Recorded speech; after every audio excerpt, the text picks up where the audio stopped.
ಸೇತುವೆ ಸರ್ಕಾರಿ ಅಧಿಕಾರಿಗಳ ಜೊತೆಗಿನ ನೇರ ಸಂದರ್ಶನ ಫೋನ್ ಇನ್ ಕಾರ್ಯಕ್ರಮದ ಪ್ರಾಯೋಜಕರು ಜನಧ್ವನಿ ಸಮುದಾಯ ರೇಡಿಯೋ ಸರಗೂರು.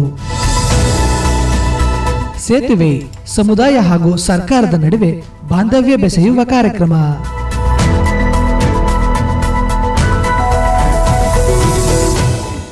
ಪ್ರಿಯ ಜನಧ್ವನಿ ಕೇಳುಗರಿಗೆಲ್ಲ ನೇರ ಸಂದರ್ಶನ ಫೋನ್ ಇನ್ ಕಾರ್ಯಕ್ರಮಕ್ಕೆ ಆತ್ಮೀಯ ಸ್ವಾಗತ. ನಾನು ನಿಮ್ಮ ಬಾನುಲಿ ಗೆಳೆಯ ನಿಂಗರಾಜು. ಕೇಳುಗರ ಇವತ್ತಿನ ನೇರ ಸಂದರ್ಶನ ಫೋನ್ ಇನ್ ಕಾರ್ಯಕ್ರಮದಲ್ಲಿ ವಿದ್ಯಾರ್ಥಿಗಳಿಗೆ ಐಟಿಐ ಕೋರ್ಸ್ಗಳ ಕುರಿತು ಇವತ್ತು ಮಾತನಾಡಲು ನಮ್ಮ ಜೊತೆ ಇದ್ದಾರೆ ತರಬೇತಿ ಅಧಿಕಾರಿಗಳು, ರಾಜ್ಯ ಪ್ರಶಸ್ತಿ ಪುರಸ್ಕೃತ NSS ಅಧಿಕಾರಿಗಳು ಆದ ಶ್ರೀ ರವಿಶಂಕರ್ ಅವರು. ಸರ್, ಕಾರ್ಯಕ್ರಮಕ್ಕೆ ಆತ್ಮೀಯ ಸ್ವಾಗತ. ತಮಗೂ ಕೂಡ ಸಾರ್ವಜನಿಕರಿಗೆ ಸರ್ವತೋಮುಖವಾಗಿ ಮಾಹಿತಿ ನೀಡುತ್ತಿರುವ ಈ ವಾಹಿನಿಯ ಮುಖ್ಯಸ್ಥರಾದ ಸ್ವಾಮಿ ವಿವೇಕಾನಂದ ಯೂತ್ ಮೂವ್ಮೆಂಟ್ ಸಂಸ್ಥೆಯವರಿಗೆ ಹಾಗೂ ವ್ಯವಸ್ಥಾಪಕರಾಗಿ ತುಂಬ ಅಚ್ಚುಕಟ್ಟಾಗಿ ಉಪಯುಕ್ತ ಕಾರ್ಯಕ್ರಮಗಳನ್ನು ರೂಪಿಸುತ್ತಿರುವ ಲಿಂಗರಾಜ್ ಅವರಾದ ನಿಮಗೆ ಹಾಗೂ ಐಟಿಗಳ ಬಗ್ಗೆ ಮಾಹಿತಿ ನೀಡಲು ಅವಕಾಶ ಮಾಡಿಕೊಡ್ತಿರುವ ಕೈಗಾರಿಕಾ ತರಬೇತಿ ಮತ್ತು ಉದ್ಯೋಗ ಇಲಾಖೆ ಅಧಿಕಾರಿಗಳಿಗೆ ಮೊದಲಿಗೆ ನಾನು ನಮಸ್ಕಾರಗಳನ್ನು ತಿಳಿಸಲು ಬಯಸುತ್ತೇನೆ. ಬಹಳ ಸಂತೋಷ ಸರ್. ಅಂದರೆ ಈ ಒಂದು ಸಮಯದಲ್ಲಿ ಈ ಒಂದು ITI ತರಬೇತಿಗಳಿಗೆ ಸಂಬಂಧಪಟ್ಟಂತೆ ಅದರಲ್ಲೂ ಈಗ SSLC ಮತ್ತು PUC ಫಲಿತಾಂಶದ ಬಂದ ನಂತರ ಈ ಒಂದು ತರಬೇತಿಗಳ ಬಗ್ಗೆ ತಾವು ನಮ್ಮ ಬಾನುಲಿ ಕೇಂದ್ರದಲ್ಲಿ ಭಾಗವಹಿಸಿ ವಿದ್ಯಾರ್ಥಿಗಳ ಒಂದು ಅನುಕೂಲಕ್ಕಾಗಿ ಈ ಒಂದು ಕೋರ್ಸ್ಗಳಲ್ಲಿ ಇರ್ತಕ್ಕಂಥ ಒಂದು ಅನುಕೂಲಗಳಿರ್ಬೋದು ಮತ್ತು ಯಾವ್ಯಾವ ಕೋರ್ಸ್ಗಳಿಂದ ಏನೇನು ಅನುಕೂಲಗಳಾಗುತ್ತೆ ಅನ್ನೋದ್ರ ಬಗ್ಗೆ ಹೆಚ್ಚಿನ ಒಂದು ಮಾಹಿತಿಯನ್ನು ತಿಳಿಸ್ಕೊಡ್ತಕ್ಕಂಥ ನಿಟ್ಟಿನಲ್ಲಿ ತಾವು ನಮ್ಮ ಜೊತೆ ಇರ್ತಕ್ಕಂಥ ಬಹಳ ಸಂತೋಷ ಸರ್. ಸರ್, ಈಗ ತಾವು ಹೇಳಿದಂಗೆ ಏನು ಒಂದು ವಿದ್ಯಾರ್ಥಿಗಳ ಭವಿಷ್ಯಕ್ಕೆ ಈ ಒಂದು ITI ಕೋರ್ಸ್ ಅಂತಕ್ಕಂಥದ್ದು ಎಷ್ಟು ಮುಖ್ಯ ಸರ್? ಒಟ್ಟಾರೆ ಹೇಳೋದಾದರೆ education is tool for development ಅಂತ ಕರಿತೀವಿ.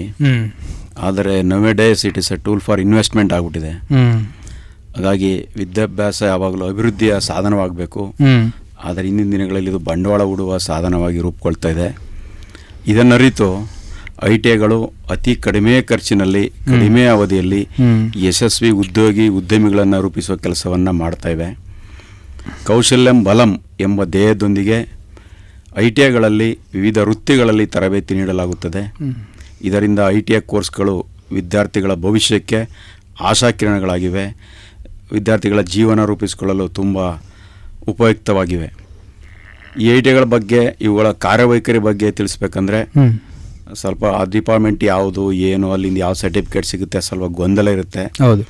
ಹಾಗಾಗಿ ನಮ್ಮ ITIಗಳು DGT Delhi, director general of training Delhi, ಇಲ್ಲಿಂದ ಸಂಯೋಜನೆಗೊಂಡು ಅದನ್ನು ಅಫಿಲಿಯೇಷನ್ ಆಗಿರುತ್ತೆ DGT ಡೆಲ್ಲಿಯಿಂದ central ಗೌರ್ಮೆಂಟಲ್ಲಿ.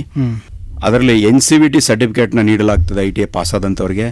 National council for vocational training ಅಂತೇಳಿ ರಾಷ್ಟ್ರ ಮಟ್ಟದ ಪುರಸ್ಕೃತ ಪ್ರಮಾಣ ಪತ್ರವನ್ನು ITI ಪಾಸ್ ಮಾಡಿದವರಿಗೆ ನೀಡಲಾಗುತ್ತದೆ.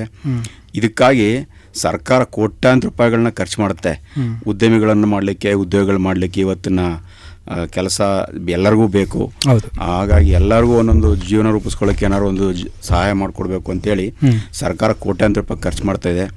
ಅದರಲ್ಲಿ ITI ಮಾಡಿದ ಪ್ರತಿಯೊಬ್ಬರಿಗೂ ಉದ್ಯೋಗ ನೀಡಲು ರಾಜ್ಯ ಮಟ್ಟದಲ್ಲಿ ನಮ್ಮ ಹಾಲಿ ಸಚಿವರಾದಂಥ ಇಲಾಖಾ ಸಚಿವರಾದ ಡಾಕ್ಟರ್ ಶರಣ್ ಪ್ರಕಾಶ್ ಪಾಟೀಲ್ ಅವರು, ಜಿಲ್ಲಾ ಮಟ್ಟದಲ್ಲಿ ಇಲಾಖಾ ಮಟ್ಟದಲ್ಲಿ ಆಯುಕ್ತರಾದಂಥ ಡಾಕ್ಟರ್ R ರಾಘಪ್ರಿಯ ಮೇಡಮ್ ಅವರು, ವಿಭಾಗೀಯ ಮಟ್ಟದಲ್ಲಿ ಜಂಟಿ ನಿರ್ದೇಶಕರಾದ ಶ್ರೀಮತಿ S ಮಂಜುಳಾ ಮೇಡಮ್ ಅವರು, ಮತ್ತು ನಮ್ಮಲ್ಲಿ ಕರ್ನಾಟಕದಲ್ಲಿ ಒಟ್ಟು 270 ಸರ್ಕಾರಿ ITI ಇದ್ದಾವೆ.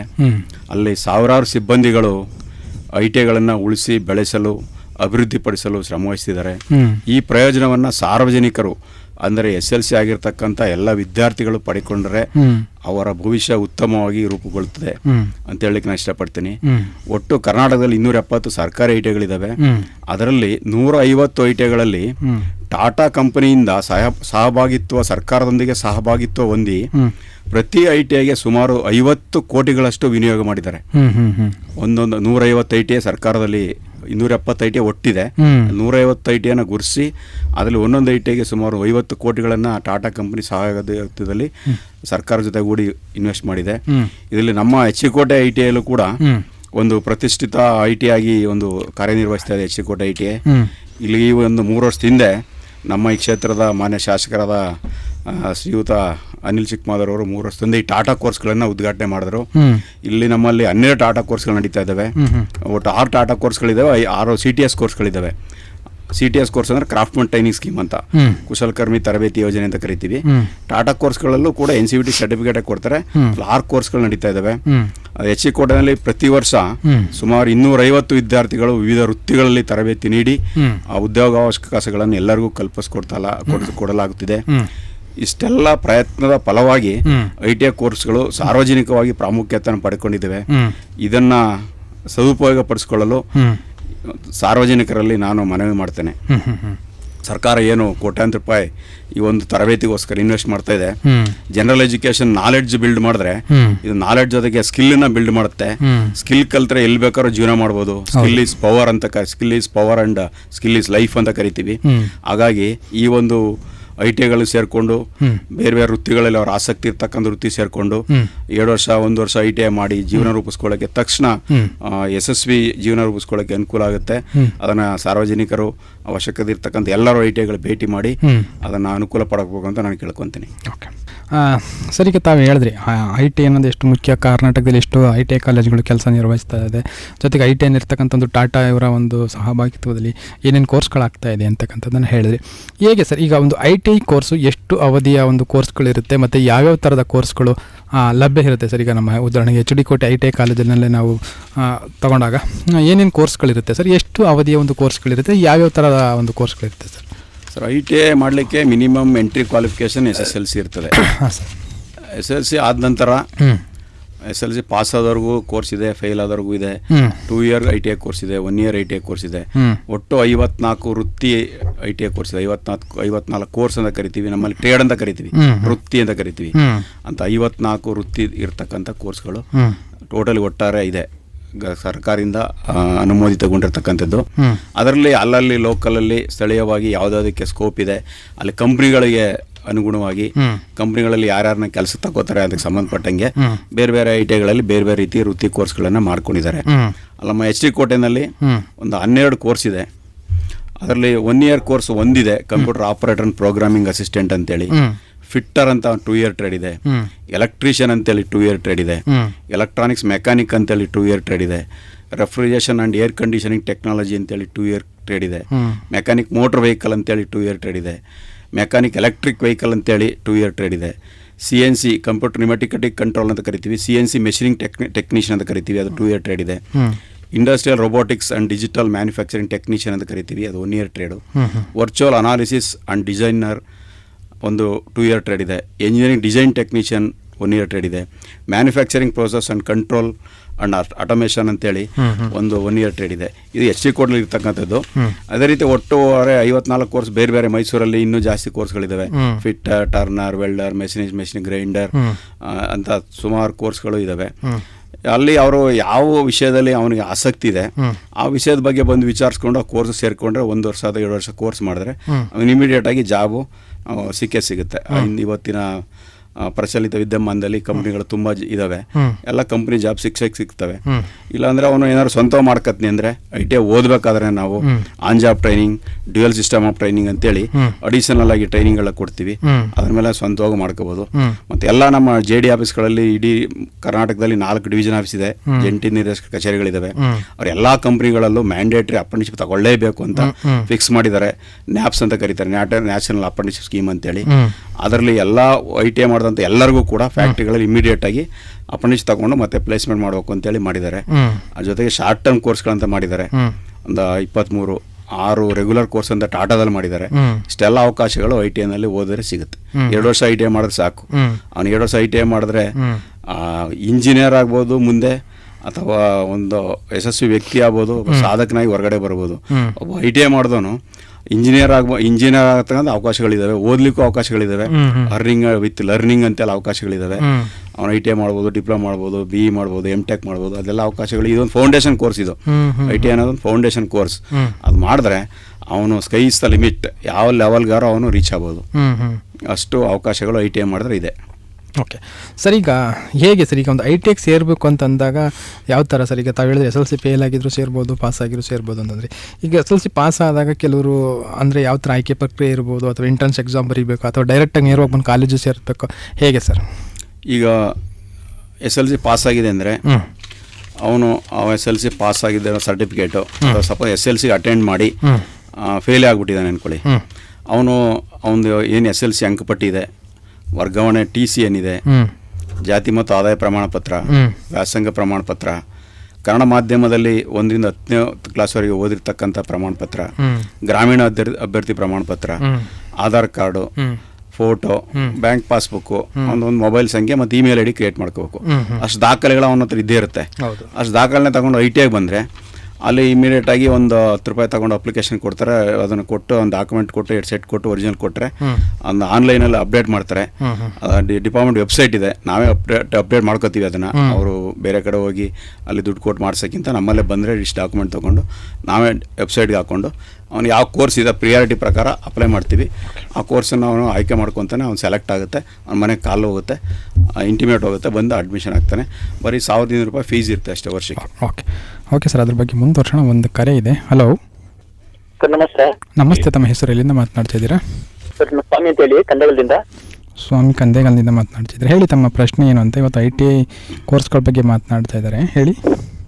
ITI ಮಾಡಿರೋ ಹುಡುಗರಿಗೆ ಹಾಂ ಏನು ತರಬೇತಿ ಕೊಡ್ತೀರಿ ಸರ್? ITI ಮಾಡಿರೋರ್ಗ SLC ಮಾಡಿರೋರ್ಗ? ITI ಮಾಡಿರೋರಿಗೆ ಮತ್ತೆ SLC ಮಾಡಿರೋರಿಗೆ. ಅಲ್ಲ ಸರ್, ಈಗ ನಿಮ್ಮ ಹುಡುಗ SLC ಮಾಡಿದಾನ ITI ಮಾಡಿದಾನ? ITI ಮಾಡಿದ್ದಾನೆ. ITI ಯಾವ ಟ್ರೇಡು? ITI ಅಂದರೆ ಯಾವ ವೃತ್ತಿನಲ್ಲಿ ಓದಿದ್ದಾನೆ, ಯಾವ ಕೋರ್ಸಲ್ಲಿ ಓದಿದ್ದಾನೆ ITIನಲ್ಲಿ? Government school. ಅಲ್ಲದೆ ಯಾವುದು ಅಂತ? ಯಾವುದು ಎಲ್ಲಿ ಓದಿದ್ದಾನೆ ಸರ್ ಅವನು? ಎಲ್ಲಿ ಹೇಳಿ. ಮೈಸೂರು ಓದಿರೋದು. ಸರಿ, ಯಾವ ITIನಲ್ಲಿ ಯಾವ ಟ್ರೇಡ್ ಓದಿದ್ದಾನೆ ಹೇಳಿ? ಏನು ಗೊತ್ತಾಗಿಲ್ಲ ನನಗೆ. ITIನಲ್ಲಿ ಯಾವ ಸಬ್ಜೆಕ್ಟಲ್ಲಿ ಓದಿದ್ದಾನೆ ಸರ್ ಅವನು? ಅವನ ಕೈಲೇ ಮಾತಾಡ್ಸ್ಬಿಟ್ರೆ ಸ್ಪಷ್ಟತೆ ಕೊಡ್ಬೋದು ಅವನಿಗೆ ನಾವು. ಮಾಡ್ಕೊಂಡು ಅವ್ನು ಯಾಕೆ ಕೆಲಸಕ್ಕೆ ಹೋಗ್ತಾ ಇದ್ದಾನ, ಕೆಲಸ ಬೇಕಾ, ಅವ್ನು ಪಾಸ್ ಆಗಿಲ್ವಾ ಏನಂತ ಸ್ಪಷ್ಟತೆ ಸಿಗುತ್ತೆ ಅವನ ಹತ್ರ ಮಾತಾಡ್ಸ್ಬಿಟ್ರೆ. ಈಗಲೇ ಮಾತಾಡ್ಸಿಬೇಕಾರೆ ಅವನು. ಆಯ್ತು ಮಾಡಕ್ಕೆ ಹೇಳಿ. ಓಕೆ, ಧನ್ಯವಾದಗಳು ಸ್ವಾಮಿ ಅವರು ಕರೆ ಮಾಡಿದ್ದಕ್ಕೆ. ಸರಿಗೆ ತಾವು ಮಾತನಾಡ್ತಾ ಇದ್ರಿ, ಏನು ITIಗೆ ಯಾವ ಥರ ಸೇರ್ಪಡೆ ಆಗಬೇಕು ಅನ್ನೋದ್ರ ಬಗ್ಗೆ ತಾವು ಮಾತನಾಡ್ತಾ ಇದ್ರಿ. ಅಂದರೆ ಇದು ಏನು ಸೀಟ್ ಅನೌನ್ಸ್ ಥರ ಆಗುತ್ತಾ ಅಥವಾ ನೇರವಾಗಿ ಅಂದರೆ ಯಾವ ಕಾಲೇಜ್ಗೆ ಹೇಳ್ತಾರೆ ಆ ಕಾಲೇಜಲ್ಲಿ ಮಾತ್ರ ಅಡ್ಮಿಷನ್ ಆಗಬೇಕು, ಅಥವಾ ನನಗೆ ಕೋಟೆ ಕಾಲೇಜಲ್ಲೇ ಬೇಕು, ಮೈಸೂರು ಕಾಲೇಜಲ್ಲೇ ಬೇಕು, ಸೊ ಈ ಥರ ಒಂದು ಆಪ್ಷನ್ಸ್ಗಳು ಇದೆಯಾ ಹೇಗೆ ಸರ್? ಸರ್, ಈಗ ಅವನು ಹುಡುಗ ಬಂದು ನಮ್ಮ ಸಪೋಸ್ ಕೋಟೆಗೆ ಬಂದ ಅಂದ್ಕೊಳ್ಳಿ, ಬಂದು ನಮ್ಮಲ್ಲಿ ಇರ್ತಕ್ಕಂಥ 12 ಟ್ರೇಡಲ್ಲಿ ಅಪ್ಲಿಕೇಶನ್ ಹಾಕ್ತಾನೆ. ಅಪ್ಲಿಕೇಶನಲ್ಲಿ ಪ್ರಿಯಾರಿಟಿ ಕೊಡುತ್ತೆ, ಅವನೇ ಕೊಡ್ತಾನೆ. ಮೊದಲನೇದು ಯಾವುದಕ್ಕೆ, ಎರಡನೇದು ಯಾವುದಕ್ಕೆ, ಮೂರನೇದು ಯಾವುದಕ್ಕೆ ಅಂತೇಳಿ ಪ್ರಿಯಾರಿಟಿ ಕೊಡ್ತಾನೆ. 4-5 ಕೊಡ್ತಾನೆ. ಕಾಲೇಜ್ ಪ್ರಿಯಾರಿಟಿನೂ ಇರ್ತದೆ. ಸಪೋಸು HC ಕೋಟೆ ನಿಯರೆಸ್ಟ್ ಇರ್ತಾನೆ ಅನ್ಕೊಳ್ಳಿ, ಫಸ್ಟ್ ಪ್ರಿಫರೆನ್ಸ್ HC ಕೋಟೆ ಕೊಡ್ತಾನೆ, ಸೆಕೆಂಡ್ ಪ್ರಿಫರೆನ್ಸ್ ಹುಣಸೂರು ಕೊಡ್ತಾನೆ, ಇನ್ನಾவது ಥರ್ಡ್ ಪ್ರಿಫರೆನ್ಸು ಮೈಸೂರು ಕೊಡ್ತಾನೆ ಅನ್ಕೊಳ್ಳಿ. ಆ ಪ್ರಿಯಾರಿಟಿ ಇರ್ತದೆ. ಪ್ಲೇಸ್ ಪ್ರಿಯಾರಿಟಿ, ಟ್ರೇಡ್ ಪ್ರಿಯಾರಿಟಿ 2 ಇರ್ತದೆ. ಅದೊಂದು 5-6 ಟ್ರೇಡ್ ಆಗ್ತಾನೆ, ಊರೊಂದು 5-6 ಆಗ್ತಾನೆ. ಅದನ್ನು ಆನ್ಲೈನಲ್ಲಿ ನಾವು ಸಬ್ಮಿಟ್ ಮಾಡ್ತೀವಿ. ಲಾಸ್ಟಿಗೆ ಅವನು ಪರ್ಸೆಂಟೇಜ್ ಪ್ರಕಾರ ಯಾರು ಏನೇನು ಪರ್ಸೆಂಟೇಜ್ ಹಾಕಿದ್ದಾರೆ ಅದರ ಪ್ರಕಾರ ಆನ್ಲೈನಲ್ಲಿ ಸ್ಕೂಟ್ನೈಸ್ ಆಗುತ್ತೆ. ಅದು ಅವನ ಪ್ರಿಯಾರಿಟಿ ವೈಸು ಸೆಲೆಕ್ಟ್ ಆಗಿ ಅವನಿಗೆ ಮೆಸೇಜ್ ಹೋಗುತ್ತೆ, ಇಂಥ ಕಾಲೇಜಲ್ಲಿ ಇಂಥ ಸೀಟ್ ಸಿಕ್ಕಿದೆ, ನೀವು ಹೋಗಿ ಜಾಯ್ನ್ ಆಗು ಅಂತೇಳಿ ಅವ್ನ ಮೆಸೇಜ್ ಹೋಗುತ್ತೆ. ಒಂದೇ ಕಾಲೇಜು ITI ನಿಯರೆಸ್ಟು HC ಕೋಟೆನೇ ಇದ್ದರೆ ಒಂದೇ ಕಾಲೇಜಲ್ಲಿ ಚಾಯ್ಸ್ ಮಾಡ್ಕೊಂಡ್ರೆ, ಅವ್ನು ಯಾವ ಟ್ರೇಡ್ ಚಾಯ್ಸ್ ಮಾಡ್ಕೊಂಡ್ರೆ ಅದರಲ್ಲಿ ಪರ್ಸೆಂಟೇಜ್ ವೈಸ್ ಯಾರಿಗೆ ಅಲಾಟ್ ಆಗುತ್ತೆ ಅವನಿಗೆ ಅದೇ ಕಾಲೇಜ್ ಸಿಗುತ್ತೆ. ಅದಕ್ಕೆ ಅವ್ರು ಗೊಂದಲ ಮಾಡ್ಕೋಬಾರ್ದು ಎಲ್ಲಿ ನಿಯರೆಸ್ಟ್ ಇದ್ದಾನೆ. ಯಾಕೆಂದರೆ ಹೆಚ್ಚು ಕಮ್ಮಿ ನಮ್ಮಲ್ಲಿ ITIನಲ್ಲಿ ಒಂದು ವರ್ಷಕ್ಕೆ 270 ITIಗಳಲ್ಲಿ ಹೆಚ್ಚು ಕಮ್ಮಿ government ITI aided ITI 58,000 seat ಇದೆ ಇಡೀ ಕರ್ನಾಟಕದಲ್ಲಿ. 58,000 ಸೀಟು ಗೌರ್ಮೆಂಟ್ ಮತ್ತು ಏಡೆಡಲ್ಲಿ ಅನುದಾನಿತ ಕಾಲೇಜುಗಳಲ್ಲಿ. ಹಂಗಾಗಿ ಅವನು ಎಲ್ಲಿ ಹತ್ತಿರದಲ್ಲಿದೆ ಆ ಒಂದು ಕಾಲೇಜಿಗೆ 1-2-3 ಕಾಲೇಜ್ ಹಾಕೊಂಡ್ರೆ ಸಾಕು. ತುಂಬ ದೂರ ಕಾಲೇಜ್ ಹಾಕೊಂಡ್ಬಿಡೋದು, ಸಿಕ್ಕಿದ ಮೇಲೆ ಹೋಗಲ್ಲ ಅನ್ನೋದು, ದೂರ ಅನ್ನೋದು, ಅದ್ರ ಬದಲು ಸೇರ್ಕೋಬೇಕಾದ್ರೇ ನಿಯರೆಸ್ಟ್ ಕಾಲೇಜ್ಗಳನ್ನ ಪ್ರಿಫರ್ ಮಾಡು. ಅವ್ನ ಇಂಟ್ರೆಸ್ಟ್ ಇರೋ ಸಬ್ಜೆಕ್ಟ್ಗಳನ್ನ ಪ್ರಿಫರ್ ಮಾಡ್ಕೊಂಡು ಸೇರಿಕೊಂಡ್ರೆ ಅವನಿಗೆ ತುಂಬ ಅನುಕೂಲ ಆಗುತ್ತೆ. ಓಕೆ ಸರ್, ಈಗ ಹೇಳಿದ್ರಿ, ಈಗ HD ಕೋಟೆನಲ್ಲಿ ಒಂದು 12 ಥರದ ಒಂದು ಟ್ರೇಡ್ ಅಥವಾ ಕೋರ್ಸ್ಗಳಿದೆ ಅಂತ ಹೇಳಿದ್ರಿ. ಯಾವ್ಯಾವ ಕೋರ್ಸ್ ಮಾಡೋದ್ರಿಂದ ಈ ಒಂದು ವಿದ್ಯಾರ್ಥಿಗಳಿಗೆ ಏನೇನು ಅವಕಾಶಗಳು ಅಥವಾ ಅನುಕೂಲಗಳಿದೆ ಸರ್? ಸರ್, ಇಲ್ಲಿ ಒಂದು ITI ಮಾಡೋದ್ರಿಂದ ಒಂದು ಮಿನಿಮಮ್ ಒಂದು 8 ಥರ ಬೆನಿಫಿಟ್ ಇದೆ ಸರ್. ITI ಮಾಡಿರೋ ಉದ್ದೇಶನೇ ಪ್ರತಿಯೊಬ್ಬರಿಗೂ ಕೆಲಸ ಸಿಗಲೇಬೇಕು, ಉದ್ಯಮಿ ಆಗಬೇಕು, ಇಲ್ಲ ಉದ್ಯೋಗಿ ಆಗಬೇಕು ಅಂತೇಳಿ ಒಂದು ಕೇಂದ್ರ ಸರ್ಕಾರ, ರಾಜ್ಯ ಸರ್ಕಾರಗಳು ಕೋಟ್ಯಾಂತರ ರೂಪಾಯಿ ಖರ್ಚು ಮಾಡಿ ಅವ್ರ ಜೀವನ ರೂಪಿಸ್ಕೊಳ್ಳಿಕ್ಕೆ ಪ್ರತಿದಿನ ಶ್ರಮ ವಹಿಸ್ತಾ ಇದ್ದಾವೆ.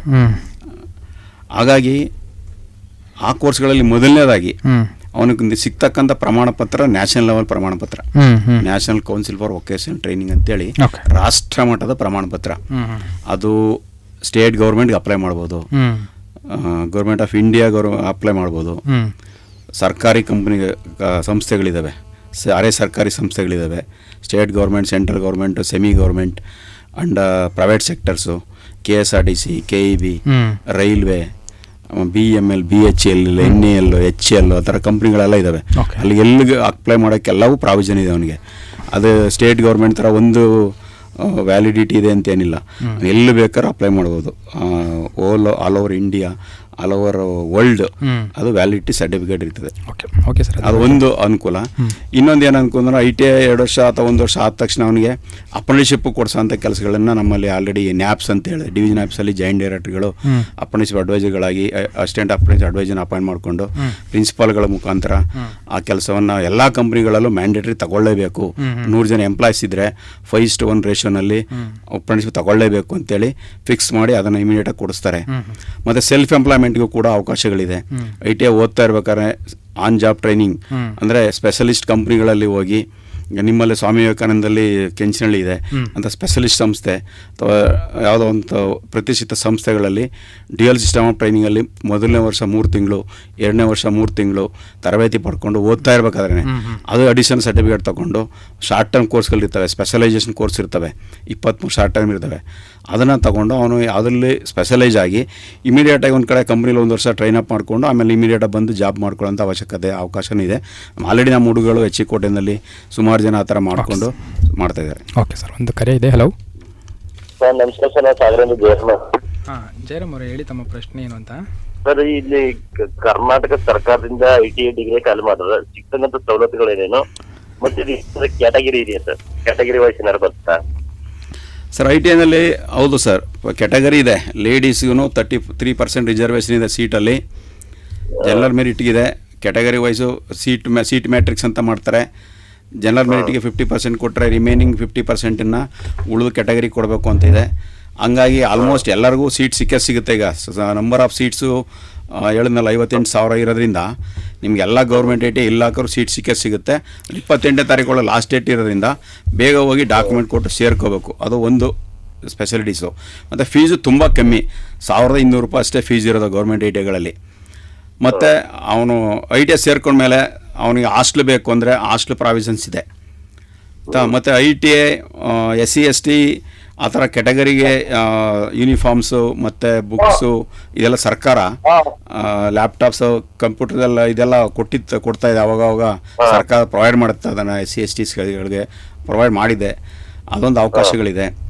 ಮತ್ತು 2 ವರ್ಷ ಆದ ತಕ್ಷಣ ಅವನಿಗೆ ಇಮಿಡಿಯೇಟ್ ಜಾಬ್ ಪ್ಲೇಸ್ಮೆಂಟ್ ಮಾಡೋಂಥದ್ದು, ಅಪ್ರೆಂಟಿಸ್ಶಿಪ್ ಕೊಡೋಂಥದ್ದು ಅವಕಾಶಗಳಿದ್ದಾವೆ. ಅದು ಅಷ್ಟು ಸವಲತ್ತುಗಳು ITIಯಲ್ಲಿ ಸಿಗುತ್ತೆ. ಮತ್ತು ITI ಆದಮೇಲೆ ಅವನೇನಾದ್ರು ಇನ್ನೂ ಓದ್ತೀನಿ ಅಂದರೆ ಡಿಪ್ಲೊಮಾ ಸೆಕೆಂಡ್ ಇಯರ್ಗೆ ನೇರವಾಗಿ ಅಡ್ಮಿಷನ್ ಆಗ್ಬೋದು. 1 ವರ್ಷ ಕಮ್ಮಿ ಆಗುತ್ತೆ ಡಿಪ್ಲೊಮಾಗೆ ಹೋದರೆ. ಇದಿಷ್ಟೆಲ್ಲ ಅವಕಾಶಗಳು ಇದಾವೆ ಸರ್ ITI ಮಾಡಿದ್ರೆ. ಮತ್ತು ITI ಅನ್ನೋದು PUCಗೆ ಸಮ. ಈ ಜನಗಳಿಗೆ ಗೊತ್ತಿಲ್ಲ ಅದು. ITI ಮಾಡಲು PUC ಮಾಡು ಅಂತಾರೆ. PUC ಮಾಡೋದ್ರಲ್ಲಿ ITI ಮಾಡಿದ್ರೆ ಇದೊಂದು ವೃತ್ತಿ ತರಬೇತಿಯಾದ ಕೋರ್ಸ್ ಆಗಿರುತ್ತೆ. ಜೊತೆಗೆ PUCಗೆ ಸಮ ಆಗುತ್ತೆ. ಇದು 2 ವರ್ಷ ಓದೋದ್ರಿಂದ ಅವ್ನು ಬೇಕಾದ್ರೆ ಆಮೇಲೆ ಡಿಗ್ರಿಗೆ ಹೋಗ್ಬೋದು. ಇಲ್ಲ ಡೇ ಕಾಲೇಜ್ ಟೈಮಲ್ಲಿ ವರ್ಕ್ ಮಾಡಿಕೊಂಡು ನೈಟ್ ಕಾಲೇಜಲ್ಲಿ ಡಿಗ್ರಿನೋ ಡಿಪ್ಲೊಮಾನೋ ಮಾಡ್ಬೋದು. ಈ ಡಿಪ್ಲೊಮಾನು ಕೂಡ ನೈಟ್ ಕಾಲೇಜ್ ಇದೆ, ಡಿಗ್ರಿನೂ ಕೂಡ ನೈಟ್ ಕಾಲೇಜ್ ಇದೆ. 2 ವರ್ಷ ITIನ ಶ್ರಮಪಟ್ಟು ಓದಿದ್ರೆ, ITI ಪಾಸ್ ಮಾಡ್ಕೊಂಬಿಟ್ರೆ ಅವನು 100% ಜಾಬ್ನ 2 ವರ್ಷದಲ್ಲಿ ಪಡ್ಕೋಬೋದು ಅಂತ ನಾನು ಹೇಳೋಕ್ಕೆ ಇಷ್ಟಪಡ್ತೀನಿ ಸರ್. Thank you sir. ಯಾಕಂದ್ರೆ ಹೈಯರ್ ಎಜುಕೇಶನ್ಗಿಂತ ಇದು ಉತ್ತಮ ಅಂತ ಅನಿಸ್ತಾ ಇರ್ತದೆ ನನಗೆ. ಹೌದು, ITI ಮಾಡಿ ಅವನು ಡಿಪ್ಲೊಮಾ ಮಾಡ್ಕೊಂಡು ಮತ್ತೆ ಡಿಪ್ಲೊಮಾ ಮಾಡಿದ್ಮೇಲೆ ಇಂಜಿನಿಯರಿಂಗ್ ಬರೀ 3 ವರ್ಷ.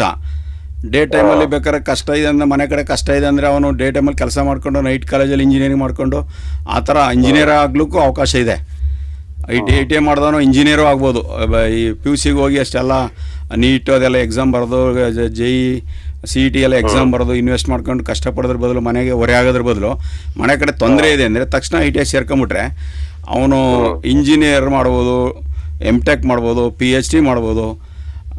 ಈವನ್ ಅವನು ಯಾವ ಅಂದ್ಕೊಂಡಿರ್ತಾನೆ ಜೀವನದಲ್ಲಿ ಎಲ್ಲವೂ ಸುಲಭವಾಗಿ ಕಡಿಮೆ ವೆಚ್ಚದಲ್ಲಿ ಸಾಧನೆ ಮಾಡ್ಬೋದು ITI ಸೇರಿಕೊಂಡ್ರೆ. ಅದು ಒಂದು ಅನುಕೂಲ ITIಯಿಂದ. MABS, PhD ಅವು ಮಾಡ್ತಾ ಇದ್ದಾರೆ. ಟೆಕ್ನಿಕಲ್ MA ಬೇಡ, ಟೆಕ್ನಿಕಲಿ ಕೋರ್ಸ್ ಇದು. ಅವೆಲ್ಲ ಮಾಡ್ಕೊಂಡು ರಾಜಕೀಯ ಕುತಂತ್ರದಿಂದ ಕಾಲ್ ಮಾಡಂಗಿಲ್ಲ. ಏನಿಲ್ಲ ಉದ್ಯೋಗ ದೊರಕದಂಗೆ ಆಯ್ತದೆ ಸರ್. ಹೌದು, ಇಲ್ಲಿ ಯಾವ ರಾಜಕೀಯ ಕುತಂತ್ರ ಏನೂ ಇಲ್ಲ. 2 ವರ್ಷ ಆಗ್ತಿದ್ದಂಗೆ ನಾವೇ ಕೆಲಸ ಕೊಡಿಸ್ತೀವಿ. ನಿಮ್ದು ಯಾವ ಊರು? ಸಾಗರೆ ಸರ್. ನಮ್ದು ಸಾಗರೆ. ನಿಮ್ಮ ಹುಡುಗರಿದ್ರೆ ನಾಳೆಗೆ ಒಂದು ಸೋಮವಾರ ಬಂದು ಅಪ್ಲಿಕೇಶನ್ ಹಾಕಕ್ಕೆ ಹೇಳಿ. ಮತ್ತು ಸೀಟು ತುಂಬ ಇದೆ ನಮ್ಮಲ್ಲಿ. 12 ಟ್ರೇಡ್ ಇದೆ. ಒಂದು 250 ಜನ ತಗೋತೀವಿ. ಕೋಟೆಲ್ಲೇ ಸೀಟ್ ಸಿಗುತ್ತೆ. ನೀವು 2 ವರ್ಷ ನಿಮ್ಮ ಹುಡುಗರನ್ನ ಅಲ್ಲಿ ಸೇರಿಸಿದ್ರೆ 2 ವರ್ಷ ಆದ ತಕ್ಷಣ ನಾವೇ ಕೆಲಸ ಕೊಡಿಸ್ತೀವಿ ಕಂಪ್ನಿಗಳಲ್ಲಿ. ಅಷ್ಟೊಂದು ಕಂಪ್ನಿಗಳನ್ನ ನಾವು ಟೈ ಅಪ್ ಮಾಡ್ಕೊಂಡಿದ್ದೀವಿ. PUC ಹೋಗೋ ಬದಲು ಇಲ್ಲಿ ಕರ್ಕೊಂಬಂದು ಸೇರಿಸಿ ನೀವು ಆವಾಗ ಬಂದ ಹುಡುಗರನ್ನ ಪ್ರೋಗ್ರೆಸ್ ಬಗ್ಗೆ ಬೆಳವಣಿಗೆ ಬಗ್ಗೆ ನೋಡ್ಕೊಂತ ಇರಿ. ಅವು 2 ವರ್ಷದಲ್ಲಿ ಅವನು ಕೆಲಸ ತಗೊಂಡು ಮನೆಗೆ ಬರ್ತಾನೆ, ಕೆಲಸ ಗೀಡ್ಸ್ಕೊತಾನೆ, ಅಷ್ಟು ನಾವು ಗ್ಯಾರಂಟಿ ಕೊಡ್ಬೋದು. ಓಕೆ, ಧನ್ಯವಾದಗಳು ಜಯರಾಮ್ ಅವರೇ ಕರೆ ಮಾಡಿದ್ದಕ್ಕೆ. ಹಾಂ ಸರ್, ಈಗ ತಾವು ಮಾತನಾಡ್ತಾ ಇದ್ರಿ ಏನು ITIಗೆ ಸಂಬಂಧಪಟ್ಟಂತೆ ITI ಮಾಡೋದ್ರಿಂದ ಏನೇನು ಅನುಕೂಲಗಳಿದೆ ಅಂತ. ಈಗ ತಾವು ಹೇಳಿದಂಗೆ ಏನು ಸರ್, ಈಗ ಎಲೆಕ್ಟ್ರಿಷಿಯನ್ ಇರ್ಬೋದು, ಫಿಟ್ಟರ್ ಇರ್ಬೋದು, ಅಥವಾ ಎಲೆಕ್ಟ್ರಾನಿಕ್ಸ್ ಇರ್ಬೋದು, ಸೊ ಇವುಗಳನ್ನು ಮಾಡೋದ್ರಿಂದ ಎಲ್ಲೆಲ್ಲಿ ಅವ್ರುಗಳಿಗೆ ಒಂದು ಉದ್ಯೋಗ ಅವಕಾಶಗಳು ಸಿಗ್ತಾ ಇದೆ ಸರ್? ಸೊ ಇವಾಗಲೇ ಹೇಳ್ತಿದ್ದೆ, ಒಂದು ITI ಮಾಡಿದ್ರೆ ಅಪ್ರೆಂಟಿಸ್ಶಿಪ್ಪು ಮ್ಯಾಂಡೇಟ್ರಿ ಮಾಡಿಸ್ತೀವಿ ಅಂತ. ಅಪ್ರೆಂಟಿಸ್ಶಿಪ್ ಆದರೆ 2 year ITI + 1 year apprenticeship = diploma ಅಂತೇಳಿ ಸುಮಾರು ಕಡೆ ಕನ್ಸಿಡರ್ ಮಾಡ್ತಾರೆ. ಅದು ಅನುಕೂಲ. ಮತ್ತು ITIನಲ್ಲಿ ಸುಮಾರು ಟ್ರೇಡ್ಗಳಿದೆ, ವೃತ್ತಿನಿರತ ಟ್ರೇಡ್ಗಳಿದ್ದಾವೆ. ಈಗ ಸಪೋಸ್ ಎಲೆಕ್ಟ್ರಿಷಿಯನ್ ಅಂದ್ಕೊಳ್ಳಿ, ಎಲೆಕ್ಟ್ರಿಷಿಯನ್ ಓದ್ತಾ ಇರಬೇಕಾದ್ರೆ ಅವನಿಗೆ ಅಡಿಷನಲ್ ಆಗಿ ನಾವು ಸ್ಪೆಷಲೈಸೇಷನ್ ನಾವು OJT DST ಮಾಡಿಸಿರ್ತೀವಿ. ಓದ್ಬೇಕಾದ್ರೆ ಅವನು ಎಲೆಕ್ಟ್ರಿಕಲ್ ವೈರಿಂಗ್ ಕೆಲಸ ಮಾಡ್ಬೋದು ಮನೇಲಿ. ಅವ್ನ ಮನೇಲಿ ಓದ್ತಾ ಇರ್ತಾನೆ, ಜೊತೆಗೆ ಅವ್ರ ಮನೆಯವ್ರು ಸಹಾಯ ಮಾಡಿಕೊಂಡು ಅವ್ರ ಮನೆ ಅಕ್ಕಪಕ್ಕ ಮನೆಗಳಿಗೆ ವೈರಿಂಗ್ ಕೆಲಸ ಮಾಡಿಕೊಂಡು ಅಲ್ಲಿ ಸಣ್ಣ ಪುಟ್ಟ ಅರ್ನಿಂಗ್ಸ್ ಮಾಡ್ಕೊಬೋದು. ಮತ್ತು ಆ ಥರ ಅವನೇನೋ ಸ್ವಂತವಾಗಿ ಮಾಡ್ತೀನಿ ಅಂತಂದರೆ ITI ಮುಗಿದ ತಕ್ಷಣ 1 ವರ್ಷ ಫ್ಯಾಕ್ಟ್ರಿಗೆ ಹೋಗ್ಬಿಟ್ಟು ಏನು ಟೈನ್ ಅಪ್ ಮಾಡ್ಕೊಂಡು ಅಪ್ರೆಂಟಿಸ್ಶಿಪ್ ಮಾಡಿಕೊಂಡು ಆ ಸ್ಪೆಷಲೈಸೇಷನ್ ಅವ್ನಿಗೆ ಏನು ಸ್ಕಿಲ್ ಇದೆ ಅದು ಯೂಸ್ ಮಾಡಿಕೊಂಡು ಸ್ವಂತವಾಗಿ ಉದ್ಯಮಿಯಾಗಿ ಬೆಳಿಬೋದು. ಆ ಥರ ಬೆಳೆದಿರೋರು ಮೆಚ್ಚಿಕೋಟೆನಲ್ಲೇ ಸರಗೂರು ಹತ್ರನೇ ಹುಡುಗ ಲಿಂಗರಾಜ್ ಅಂತೇಳಿ ಇವತ್ತು ಒಂದು ಸಂಸ್ಥೆ ಮಾಡ್ಕೊಂಡಿದ್ದಾನೆ. ಎಲೆಕ್ಟ್ರಿಕಲ್ ಕಾಂಟ್ರಾಕ್ಟ್ರು ಇದು ಮಾಡಿಕೊಂಡು ಬಿಲ್ಡರ್ ಮಾಡ್ಕೊಂಡಿದ್ದಾನೆ. ಅವನದು ಟ್ರಾನ್ಸಾಕ್ಷನು 1 crore ಟ್ರಾನ್ಸಾಕ್ಷನ್ ಇದೆ ಇಯರ್ಲಿ. ಮತ್ತು ಇನ್ನೊಂದು ಹುಡುಗ ರಘು ಅಂತೇಳಿ ಯೂನಿಕ್ ಟೆಕ್ನಾಲಜಿ ಅಂತ ಮೈಸೂರು ಮಾಡಿದ್ದಾನೆ. ಅವನು ಸೋಲಾರು, UPS ಇದ್ರದ್ದೆಲ್ಲ ವರ್ಕ್ ಮಾಡ್ತಾನೆ.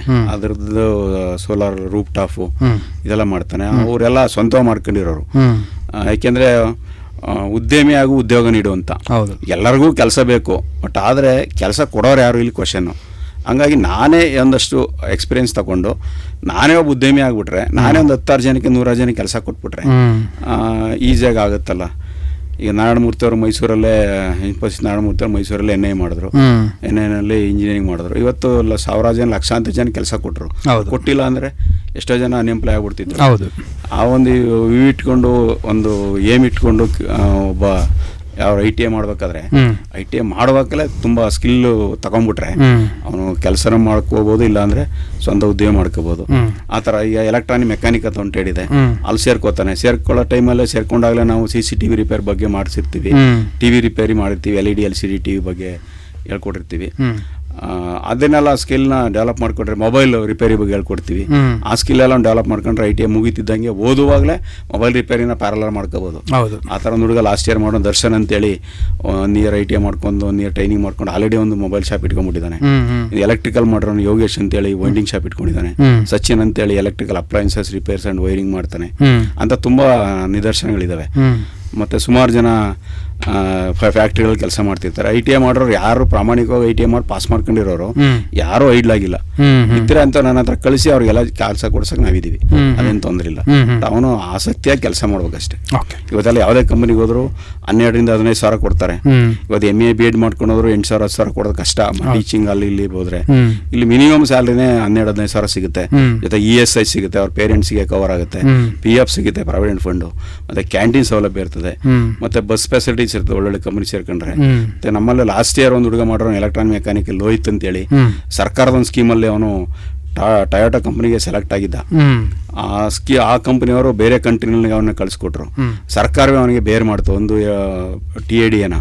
ಇವತ್ತು ಅವನು ITI ಮಾಡಿ 2 ವರ್ಷನೂ ಆಗಿಲ್ಲ, 2 ಲಕ್ಷ ರೂಪಾಯಿ ಸಂಬಳ ತಗೋತಾನೆ ತಿಂಗಳಿಗೆ. 1 ಲಕ್ಷ ರೂಪಾಯಿ ಮನೆಗೆ ಕಳಿಸ್ಕೊಡ್ತಾನೆ. ಅವ್ನ ತಮ್ಮನ್ನು ITIಗೆ ಸೇರಿಸಿದ್ದಾನೆ, ಜಸ್ವಂತ್ ಅಂತ ಹುಡುಗನ. ಇಷ್ಟೆಲ್ಲ ನಿದರ್ಶನಗಳಿದ್ದಾವೆ. ITI ಮಾಡಿದ್ರೆ ಏನೆಲ್ಲ ಅನುಕೂಲಗಳಿದೆ, ಅವಕಾಶಗಳಿದಾವೆ ಅನ್ನೋದು.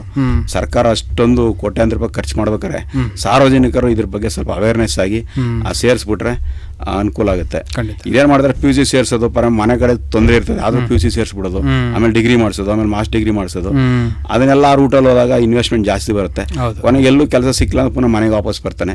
ಅದ್ರ ಬಲ್ಲ ಅವನ ಮನೆ ಪರಿಸ್ಥಿತಿ, ಹಣಕಾಸು ಪರಿಸ್ಥಿತಿಯ ಅನುಗುಣವಾಗಿ ಅವನಿಗೆ ಒಂದು ಗೈಡೆನ್ಸ್ ಕೊಟ್ಟು ನಮ್ಮ ಥರ ನಿಮ್ಮ ಹತ್ರ ಕರ್ಕೊಬಂದು ನೋಡಿ ಸರ್ ನಮ್ಮ ಪರಿಸ್ಥಿತಿ ಈ ಥರ ಇದೆ, ಏನು ಮಾಡ್ಬೋದು ನೋಡಿ ಸರ್ ಅಂದರೆ ಅವ್ರನ್ನ ಮಾರ್ಗದರ್ಶನ ಕೊಡ್ತೀವಿ. ಲಾಸ್ಟ್ ಟೈಮ್ ನಾನು ಇಲ್ಲೇ ಮಾಡಿದ್ದೆ ಕೆರಿಯರ್ ಗೈಡೆನ್ಸ್ ಅಂತೇಳಿ, SLC 1-2 ತಿಂಗಳು ಎಕ್ಸಾಮ್ ಮೊದಲು ಆ ಕೋರ್ಸ್ ಮಾಡಿದ್ದೆ ಇಲ್ಲಿ ಕೆರಿಯರ್ ಗೈಡೆನ್ಸ್ ಅಂತೇಳಿ. ಆ ಥರ ಪೇರೆಂಟ್ಸ್ಗಳು ಸ್ವಲ್ಪ ಮುತುವರ್ಜಿ ವಹಿಸಿ ಅವ್ನ ಐಡ್ಲಾಗಿರೋಕ್ಕೆ ಬಿಡ್ದೇ ಅವ್ನಿಗೆ ಆಸಕ್ತಿ ಏನಿದೆ ಅಂತಂದ್ರೆ ಒಂದು ಕೌನ್ಸೆಲಿಂಗ್ ಮಾಡಿಸಿ ಅವನಿಗೆ ಸೇರಿಸ್ತಾರೆ ಒಂದಿಲ್ಲಾರು ಒಂದು ಕಡೆ, ಅವನು 2 ವರ್ಷದಲ್ಲಿ ಸಕ್ಸಸ್ ಆಗ್ತಾನೆ. ಖಂಡಿತ ಸರ್, ಖಂಡಿತ. ಓಕೆ ಸರ್, ಈಗ ಈಗ ತಾವು ಹೇಳಿದ್ರಿ, ಈಗ ನಾವು ಹಲವಾರು ಕಂಪ್ನಿಗಳ ಜೊತೆ ಟೈಅಪ್ ಮಾಡ್ಕೊಂಡಿದ್ದೀವಿ ಅಂತ ಹೇಳಿದ್ರಿ. ಪ್ರಮುಖವಾಗಿ ಯಾವ್ಯಾವ ಥರ ಕಂಪ್ನಿಗಳ ಜೊತೆ ತಾವು ಟೈಅಪ್ ಮಾಡ್ಕೊಂಡಿದ್ರೆ, ಜೊತೆಗೆ ಹೇಗೆ ಸರ್ ಈಗ IT 2 ವರ್ಷ ಮುಗಿದ ನಂತರ ಅವ್ರುಗಳನ್ನು ಯಾವ ಥರ ಸೆಲೆಕ್ಷನ್ ಇರ್ಬೋದು ಅಥವಾ ಕ್ಯಾಂಪಸ್ ಸೆಲೆಕ್ಷನ್ ಇರುತ್ತೆ ಅಥವಾ ನೇರವಾಗಿ ಹೇಗೆ ಸರ್ ಅದು? ಒಳ್ಳೆ ಕ್ವಶನು. ಯಾಕೆಂದರೆ ITI ಮಾಡೋದು ಯಾಕೆ ಅನ್ನೋದು ಇಲ್ಲಿ ಕ್ವಶನ್ ಬರುತ್ತೆ. ITI ಮಾಡಬೇಕಾದ್ರೇ ನಾವು ಅದು ಫಸ್ಟ್ ಇಯರ್ ಎಕ್ಸಾಮ್ ಮುಗಿದಿರುತ್ತೆ ಅವನಿಗೆ, ಪುನಃ ಸೆಕೆಂಡ್ ಇಯರ್ಗೆ ಒಂದು ಎಕ್ಸಾಮ್ ಇರುತ್ತೆ. ಫಸ್ಟ್ ಇಯರ್ ಎಕ್ಸಾಮ್ ಮುಗಿದ ತಕ್ಷಣ ಸೆಕೆಂಡ್ ಇಯರ್ ಮಿಡ್ಲಲ್ಲಿ ನಾವು ಕಂಪ್ನಿಗಳಿಗೆ ಅಪ್ರೋಚ್ ಮಾಡ್ತೀವಿ. ಆ ಕಂಪ್ನಿಯವ್ರು ಇಲ್ಲೇ ಬಂದು ಸೆಕೆಂಡ್ ಇಯರ್ ಇನ್ನೂ ಎಕ್ಸಾಮೇ ಆಗಿರಲ್ಲ ಹುಡುಗನ ಇಂಟ್ರ್ಯೂ ಮಾಡ್ತಾರೆ. ಸೆಂಟ್ರಲ್ ಗೌರ್ಮೆಂಟ್ ಕಂಪ್ನಿಗಳಿದೆ, BHEL, HCL, NAL ಅಂತೇಳಿ, ಅವರು ಎಲ್ಲ ಒಂದು ಇಂಟ್ರ್ಯೂ ಮಾಡ್ತಾರೆ. ಮೈಸೂರು ಗೌರ್ಮೆಂಟ್ NR ಮೂಲದಲ್ಲಿ ಒಂದು 10 ITIಗಳು ಸೆಂಟ್ರ್ ಪ್ಲೇಸ್ ಇರುತ್ತೆ, ಅದು ಅಂಥ ಕಡೆ ಹೋಗಿ ಇಂಟ್ರ್ಯೂ ಮಾಡ್ತಾರೆ. ಅಲ್ಲಿ ಪ್ರಿನ್ಸಿಪಾಲು ಪ್ಲೇಸ್ಮೆಂಟ್ ಆಫೀಸರ್ಸ್ ಯಾರಿದ್ದಾರೆ, ಪ್ರಿನ್ಸಿಪಲ್ ಯಾರಿದ್ದಾರೆ, ಅವ್ರು ಪ್ಲೇಸ್ ಕೊಟ್ಟಿರ್ತಾರೆ. ಅದು ಇಂಟ್ರ್ಯೂ ಮಾಡಿದಾಗ ಅವ್ರು ಆ ಹುಡುಗನ ಸೆಲೆಕ್ಟ್ ಮಾಡ್ತಾರೆ. ITI ಓದ್ತಾ ಇರ್ಬೇಕಾದ್ರೆ ಸೆಲೆಕ್ಟ್ ಮಾಡ್ತಾರೆ, ಬಟ್ ಅವ್ನು ಇಂಟಿಮೇಟ್ ಮಾಡಿರಲ್ಲ. ಅವನು SLC ಅದು ಸರಿ ITI ರಿಸಲ್ಟ್ ಬಂದ ಮೇಲೆ ಅವನು ಪಾಸ್ ಆದರೆ ನಾವು ಇಂಟಿಮೇಟ್ ಮಾಡ್ತೀವಿ ಕಂಪ್ನಿಗೆ, ರಿಸಲ್ಟ್ ಕೊಡ್ತೀವಿ. ಅವಾಗ ಅವನು ಕಾಲ್ ಲೆಟ್ರ್ ಬರ್ತದೆ, ನೀನು ಸೆಲೆಕ್ಟ್ ಆಗಿದೆ ಅಂತ. ಅದು ಒಂದು ಮೆಥಡು. ಇನ್ನೊಂದಷ್ಟು ITIಗಳು ನಮ್ಮ HE ಕೊಟ್ಟು ITI ಕಾಲೇಜ್ಗೆ ಬರ್ತಾರೆ ಕಂಪ್ನಿಗಳವರು. ಈಗ suppose KNS technology, automatic axle, Rane Madras, AT&S, Reckitt and Benckiser, Triton valves, ಈ ಥರ ಸುಮಾರು ಕಂಪ್ನಿಗಳು ನಮಗೆ ಹೇಳ್ತಾರೆ ರಿಕ್ವೈರ್ಮೆಂಟ್ ಇದೆ ಸರ್ ಕಳಿಸ್ಕೊಡಿ ಅಂತ ಹೇಳ್ತಾರೆ. ಇಲ್ಲ ಜಾಸ್ತಿ ಬೇಕು ಅಂದರೆ ನಿಮ್ಮಲ್ಲಿ ಜಾಸ್ತಿ ಹುಡುಗರಿದ್ದಾರೆ ಅಂದರೆ ನಾವೇ ಬಂದು ಇಂಟರ್ವ್ಯೂ ಮಾಡ್ತೀವಿ ಅಂತಾರೆ, ಅವರೇ ಬಂದು ಇಂಟರ್ವ್ಯೂ ಮಾಡ್ತಾರೆ. ITI ರಿಸಲ್ಟ್ಗೂ ಮೊದಲೇ ಮಾಡಿರ್ತಾರೆ. ರಿಸಲ್ಟ್ ಬಂದಾಗ ನಾವು ಅವ್ರನ್ನ ಇಂಥ ಕಡೆ ನಿಮ್ಗೆ ಸೆಲೆಕ್ಟ್ ಆಗಿದೆ ಹೋಗಪ್ಪ ಅಂತ ಕಳಿಸ್ಕೊಡ್ತೀವಿ. ಸುಮಾರು ಕಂಪ್ನಿ ನಮಗೆ ಪ್ಲೇಸ್ಮೆಂಟ್ ಆಫೀಸರ್ ಅಂತ ಇದೆ ನಮ್ಮಲ್ಲಿ, ಲೋಕೇಶ್ ಅಂತ, ಪ್ರಿನ್ಸಿಪಾಲ್ ಸುಚಿತ್ರ ಮೇಡಮ್ ಅಂತಿದ್ದಾರೆ. ಅವ್ರಿಗೆಲ್ಲ ಈ ಜಾಬ್ ನಮ್ಮ ಉದ್ದೇಶ ಏನಂದರೆ ITI ಮುಗಿದ ತಕ್ಷಣ ಅವ್ರು ಎಲ್ಲರೂ ಒಂದು ಕಡೆ ಕೆಲಸ ಸೇರಿಸಲೇಬೇಕು, ಅದು ನಮ್ಮೆಲ್ಲರ ಉದ್ದೇಶ. ನಾಗರಾಜ್ ಅಂತಿದ್ದಾರೆ, ಅನಿತಾ ಅಂತಿದ್ದಾರೆ, ಎಲ್ಲರೂ ನಮ್ಮದು ಉದ್ದೇಶ ಅಂದರೆ ಬರೀ ITI ಮಾಡಿಸಿ ಬಿಟ್ಬಿಡೋದಲ್ಲ ನನ್ನ, ಅವ್ರು ತಗೊಂಡೋಗಿ ಎಲ್ಲರೂ ಕೂಡ ಜಾಬಿಗೆ ಸೇರಿಸಲೇಬೇಕು. ಹಂಗಾಗಿ ನಮ್ಮ ಉದ್ದೇಶ ಇಟ್ಕೊಂಡು ಕೆಲಸ ಮಾಡ್ತಿರ್ತೀವಿ. ಹಂಗಾಗಿ ಆ ಹುಡುಗರಿಗೆ ಅನುಕೂಲ ಆಗುತ್ತೆ. ಓಕೆ ಸರ್, ಮತ್ತೊಂದು ಕರೆ ಇದೆ. ಹಲೋ. ನಾಗರಾಜ್ ಅವರು ಹೇಳಿ ತಮ್ಮ ಪ್ರಶ್ನೆ ಏನು ಅಂತ. ನಮಸ್ತೆ ಸರ್. ಜೋರಾಗಿ ಹೇಳಿ, ಜೋರಾಗಿ ಮಾತಾಡಿ ಸ್ವಲ್ಪ. ಹೇಳಿ ಸರ್. ಸರ್ ITI 2 ವರ್ಷದ ಕೋರ್ಸ್ ಇದೆ ಸರ್, 1 ವರ್ಷದ ಕೋರ್ಸ್ ಇದೆ ಸರ್. 2 ವರ್ಷದ ಕೋರ್ಸು ನಿಮಗೆ PUCಗೆ ಸಮಾನಾಗಿರುತ್ತೆ. ಮತ್ತು ಸೆಕೆಂಡ್ ಇಯರ್ ಡಿಪ್ಲೊಮಾಗೆ ಹೋಗ್ಬೋದು. 2 ವರ್ಷ ಕೋರ್ಸ್ ಮಾಡಿದ್ರೆ ನೇರವಾಗಿ ಡಿಪ್ಲೊಮಾ 3 ವರ್ಷ ಅಲ್ವ, SLCಯಿಂದ ಹೋದರೆ. ITIಯಿಂದ ಹೋದರೆ 2 ವರ್ಷ ಆಗುತ್ತೆ ಡಿಪ್ಲೊಮಾ. ಅದು ಸಪೋಸ್ SLC ಫೇಲ್ ಆಗಿದ್ದಾನೆ ಅಂದರೂ ಕೂಡ ITI ಕೋರ್ಸ್ಗಳಿದ್ದಾವೆ. ಯಾವುದೋ ಲೇಡೀಸಿಗೆ ಬಂದರೆ ಟೈಲರಿಂಗ್ ಅಂತಿದೆ, ಡ್ರೆಸ್ ಮೇಕಿಂಗ್ ಅಂತಿದೆ, ಹುಡುಗರಿಗೆ ಬಂದರೆ ವೆಲ್ಡಿಂಗ್ ಟೆಕ್ನಾಲಜಿ ಅಂತಿದೆ, ಆ ಥರ. ಬಟ್ SLC ಪಾಸಾಗಿ ಸೇರ್ಕೊಂಡವ್ರಿಗೆ 2 ಇಯರ್ ಕೋರ್ಸ್ ಸೇರ್ಕೊಂಡ್ರೆ ಉತ್ತಮ ಆಗುತ್ತೆ ಸರ್. ಅವ್ರಿಗೆ ಇಮಿಡಿಯೇಟಾಗಿ ಕೆಲಸ ಕೊಡಿಸ್ಲಿಕ್ಕೆ ಅನುಕೂಲ ಆಗುತ್ತೆ. 2 ಇಯರ್ PUC ಮಾಡಿದವ್ರಿಗೆ ಎಷ್ಟು ವರ್ಷ ಸರ್? PUC ಮಾಡಿದವರು 2 ವರ್ಷನೇ. ITI ಇರೋದೇ ಮಿನಿಮಮ್ ಎಂಟ್ರಿ ಕ್ವಾಲಿಫಿಕೇಶನ್ SLC. ಹಂಗಾಗಿ ಅವ್ನು PUCಗೆ ನಾವು ಹೇಳೋದು PUCಗೆ ಹೋಗಬೇಡಿ, ITIಗೆ ಬನ್ನಿ. PUC ಮಾಡಿ ಆಮೇಲೆ ವಾಪಸ್ ಬರೋದ್ರ ಬದಲು ITIಗೆ ಬನ್ನಿ, PUCಗೆ ಸಮ ಆಗುತ್ತೆ. ನೆಕ್ಸ್ಟ್ ಬೇಕಾದ್ರೆ ಡಿಗ್ರಿನೋ ಡಿಪ್ಲೊಮಾಗೆ ಹೋಗಿ ಅಂತೇಳಿ ನಾವು ಅದನ್ನು ಹೇಳ್ತೀವಿ. ಸುಮಾರು ಹುಡುಗರು ಏನು ಮಾಡ್ತಾರೆ, ಪಕ್ಕದ ಮನೆ ಅವ್ನು PUC ಸೇರ್ಕೊಂಡು ಅವನು ಸೇರ್ಕೊತಾನೆ, ಪುನಃ ಅಲ್ಲೆಲ್ಲ ಫೇಲ್ ಆದ ಪುನಃ ವಾಪಸ್ ITIಗೆ ಬರ್ತಾನೆ. 2 ವರ್ಷ ವೇಸ್ಟ್ ಮಾಡ್ತಾನೆ. ಆ ಟೈಮ್ ವೇಸ್ಟು, ಶ್ರಮ ವೇಸ್ಟ್ 2 ವರ್ಷ. ಅದ್ರ ಬದಲು ಅವನಿಗೆ ITIನೇ ಮಾಡಬೇಕು ಅಂತ ಉದ್ದೇಶ ಇದ್ದರೆ, ಇಮಿಡಿಯೇಟಾಗಿ 2 ವರ್ಷ ಆದ ತಕ್ಷಣ ಕೆಲಸ ಪಡ್ಕೋಬೇಕು, ನಾನು ಎಲ್ಲರೂ ಜೀವನ ರೂಪಿಸ್ಕೋಬೇಕು ಅಂತ ಉದ್ದೇಶ ಇದ್ದರೆ, ಆ ಪೇರೆಂಟ್ಸ್ಗಳು ಅವ್ರಿಗೆ ಮೋಟಿವೇಟ್ ಮಾಡಿ ITIಗೆ ಸೇರಿಸಿದ್ರೆ ಅನುಕೂಲ ಸರ್. ಹಾಸ್ಟೆಲ್ ಸೌಲಭ್ಯ ಹೆಂಗೆ ಸರ್? ಹಾಸ್ಟೆಲು ಉಂಟು ಸರ್. ಈಗ ಎಲ್ಲ ಮಕ್ಕಳುಗಳು ITI ಮಕ್ಕಳುಗಳಿಗೂ ಇಷ್ಟು ಪರ್ಸೆಂಟೇಜ್ ಅಂತ ಹಾಸ್ಟೆಲ್ ಕೊಡ್ತಾರೆ. ನಮ್ಮ HE ಕೋಟೆ ITIಲಿ ಬಂದು ಸೇರಿಕೊಂಡ್ರೆ ಅವ್ರಿಗೆಲ್ಲರಿಗೂ ಹಾಸ್ಟೆಲ್ ಕೊಡ್ತೀವಿ. ಯಾವ ಕ್ಯಾಟಗರಿ ಆಗಲಿ, ಏನಾರಾಗಲಿ, OBC ಆಗಲಿ. ಹೆಣ್ಮಕ್ಳಿಗೂ ಇದೆ, ಗಂಡು ಮಕ್ಳಿಗೂ ಇದೆ ಹಾಸ್ಟೆಲು. ಮತ್ತು ಹೆಣ್ಮಕ್ಳಿಗೆ ರಿಸರ್ವೇಷನ್ ಕೋಟಾದಲ್ಲಿ 33% ಸೀಟ್ ಸಿಗುತ್ತೆ. ಮತ್ತು ಜಾಬ್ ಪ್ಲೇಸ್ಮೆಂಟಲ್ಲೂ ಕೂಡ ಇತ್ತೀಚೆಗೆ ಸರ್ಕಾರದಲ್ಲಿ ಹೆಂಗೆ ರಿಸರ್ವೇಷನ್ ಹೆಣ್ಮಕ್ಳು ಕೊಡಬೇಕು ಅಂತ ಮಾಡಿದೆ, ಅದೇ ರೀತಿ ಕಂಪ್ನಿಗಳಲ್ಲೂ ಕೂಡ ಅಪಾಯಿಂಟ್ಮೆಂಟ್ಗಳು 33% ಹೆಣ್ಮಕ್ಳು ಕೊಡಲೇಬೇಕು ಅಂತ ಮಾಡಿದ್ದಾರೆ.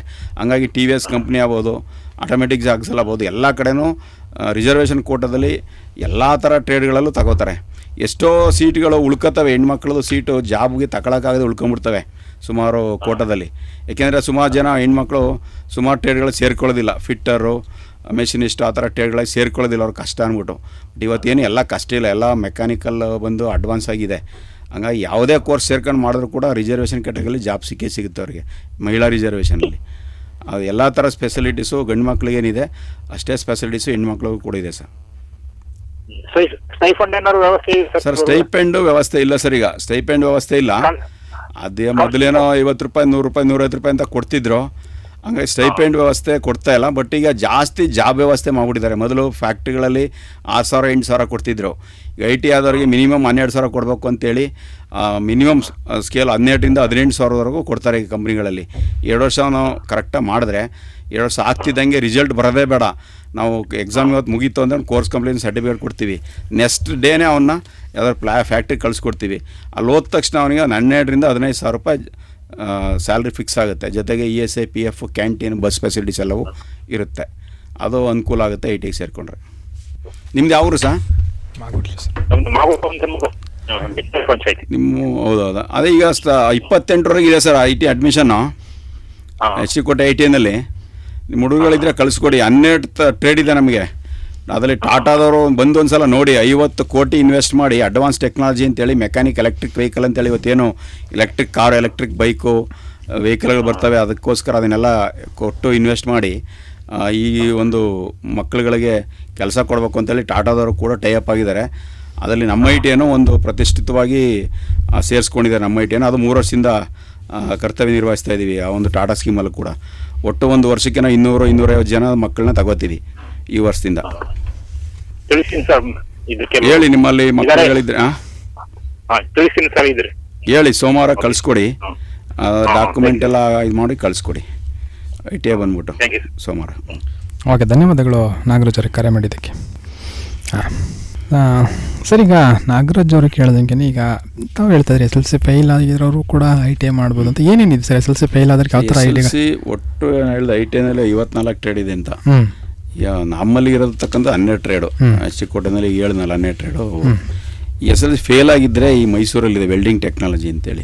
ಸಪೋಸ್ ಓದ್ತಾ ಇರ್ತಾನೆ SLC ಬೈ ಮಿಸ್ಟೇಕ್ ಒಂದು ಸಬ್ಜೆಕ್ಟ್ 2 ಸಬ್ಜೆಕ್ಟ್ ಫೇಲ್ ಆಗ್ಬಿಡ್ತಾನೆ, ಅವ್ನ ಜೀವನ ಅಷ್ಟಕ್ಕೆ ಎಂಡ್ ಆಗ್ಬಿಡ್ತೇನೆ ಅನ್ಕೊಂಡ್ಬಿಡ್ತಾನೆ ನಾನು. ಅದಕ್ಕೆ ಸರ್ಕಾರ ಅದನ್ನು ಮನಗಂಡು ಹೆಣ್ಮಕ್ಳಿಗಾದ್ರೆ ಡ್ರೆಸ್ ಮೇಕಿಂಗ್ ಅಂತ ಮಾಡಿದೆ, ಗಂಡು ಮಕ್ಳಿಗಾದ್ರೆ ವೆಲ್ಡಿಂಗ್ ಟೆಕ್ನಾಲಜಿ ಮಾಡಿದೆ, ಶೀಟ್ ಮೆಟಲ್ ವರ್ಕಿಂಗ್ ಅಂತ ಮಾಡಿದೆ, ಕಾರ್ಪೆಂಟರ್ ಅಂತ ಮಾಡಿದೆ.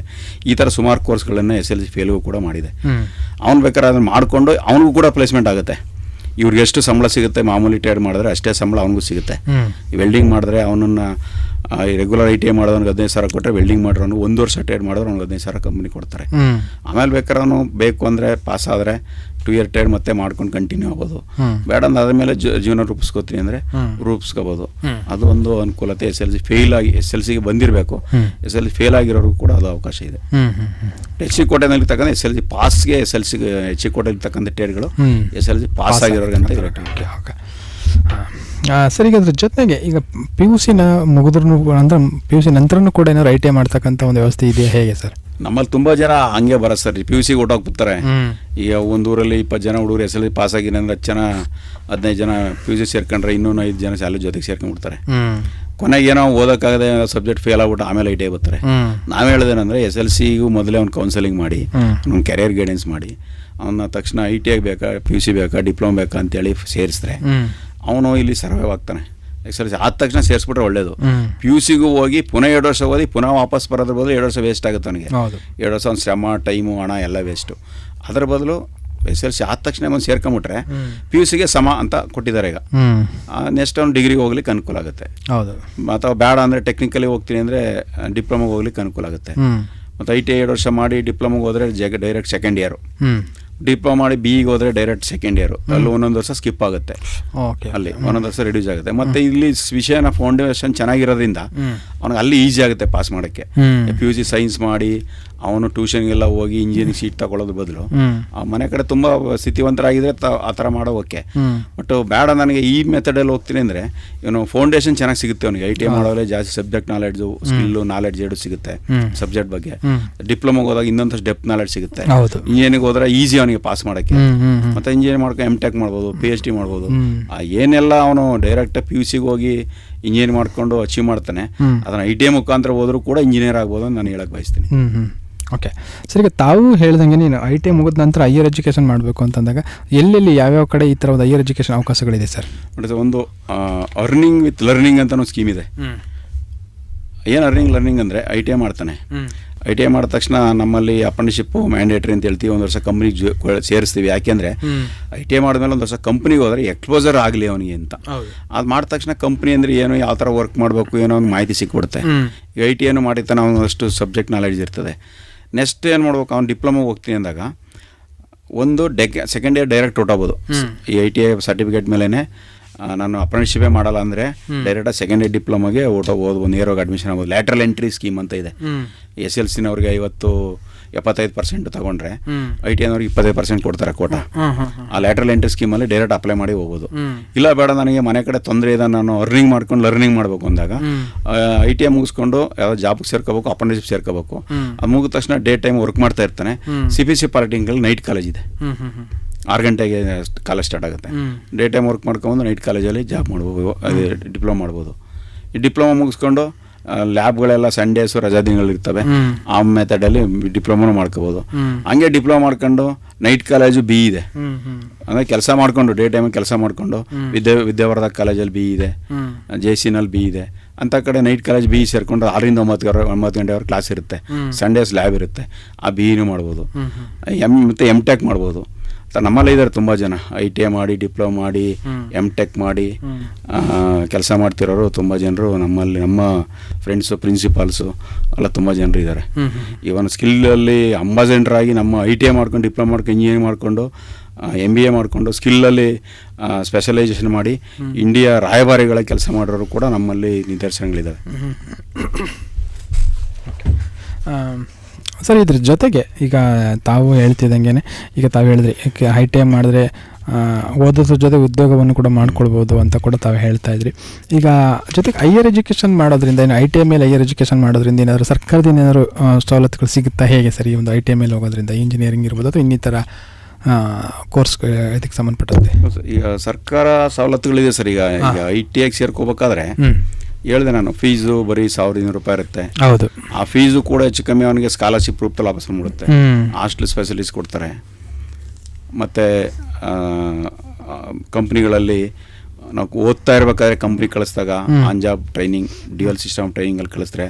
ಊಟ ವಸತಿ ಕೊಟ್ಟು ಒಂದು 3,000, 4,000, 5,000 ಸ್ಟೈಪೆಂಡ್ ಕೊಡ್ತಾರೆ. ITI ಓದ್ತಾ ಇರ್ಬೇಕಾದ್ರೆ ಕಂಪ್ನಿಗೆ ಕೆಲಸ ಮಾಡೋ ಟೈಮಲ್ಲಿ. ಅದು ಮುಗಿಸ್ಕೊಂಡು ಅವನೇನಾದ್ರು ಡಿಪ್ಲೊಮಾಗೆ ಹೋದರೆ ಫೀಸ್ ಸರ್ಕಾರಿ ಫೀಸ್ ಅಷ್ಟೇ 3,000, 2,500, 3,000 ಇರ್ತದೆ. ಅದು ಸ್ಕಾಲರ್ಶಿಪ್ ರೂಪದಲ್ಲಿ ವಾಪಸ್ ಬರ್ತದೆ. ಅಲ್ಲೂ ಕೂಡ ಹಾಸ್ಟೆಲ್ಗಳಿದ್ದಾವೆ, ಸರ್ಕಾರಿ ಹಾಸ್ಟೆಲ್ಗಳು, ಅಲ್ಲಿಗೆ ಸೇರ್ಕೋಬೋದು. ಅದೆಲ್ಲ ಅನುಕೂಲತೆಗಳಿದ್ದಾವೆ. ಅಲ್ಲೂ ಕೂಡ ಡಿಪ್ಲೊಮಾದಲ್ಲಿ 6ನೇ ಸೆಮಿಸ್ಟ್ರಲ್ಲಿ 6 ತಿಂಗಳು ಕಂಪ್ನಿ ಕಳಿಸ್ತಾರೆ. ಆಗ 10,000, 12,000 ಸ್ಟೈಪೆಂಡ್ ಕೊಡ್ತಾರೆ ಕಂಪ್ನಿಗಳಲ್ಲಿ. ಅವನು ಜಸ್ಟ್ ITI ಎಂಟ್ರಿ ಆಗಿ ಅದು ಫೌಂಡೇಶನ್ ಏನೋ ಅಂತ ತಿಳ್ಕೊಂಬಿಟ್ರೆ ಸಾಕು, ಅವನ ಕೆರಿಯರ್ ಆಟೋಮೆಟಿಕ್ಕಾಗಿ ಡೆವಲಪ್ ಆಗಿಬಿಡುತ್ತೆ. ಹೌದು. ಆಸಕ್ತಿ ವಹಿಸಿ ಬರ್ಬೇಕು ಕಾಲೇಜ್ಗೆ, ಆಸಕ್ತಿ ವಹಿಸಿ ಕಲಿಬೇಕು. ಅಷ್ಟು ಮಾಡಿದ್ರೆ ಸಾಕು. ಅವ್ರ ಪೇರೆಂಟ್ಸ್ಗೆ ಅವ್ನು 2 ವರ್ಷ ಆದಮೇಲೆ ಯಾವುದೇ ಕಾರಣಕ್ಕೂ ಹೊರೆ ಆಗೋದಿಲ್ಲ. ಓಕೆ ಸರ್, ಜೊತೆಗೆ ಈ ಒಂದು ITI ಕೋರ್ಸ್ ಮುಗಿಸ್ಕೊಂಡ ನಂತರ ಏನು ಸರ್ಕಾರಿ ಉದ್ಯೋಗಗಳಿಗೂ ಅಪ್ಲೈ ಮಾಡ್ಬೋದಾ ಅಥವಾ ಹೇಗೆ ಸರ್ ಅದು? ಸರ್, ITI ಮುಗಿಸಿದಾಗ ಈಗ KEB ಲೈನ್ ಮ್ಯಾನ್ ಅಂತ ಹೇಳ್ತಾರೆ ನೋಡಿ. ಹೌದು. ಮೀಟರ್ ರೀಡರ್ ಅಂತ ಹೇಳ್ತಾರೆ.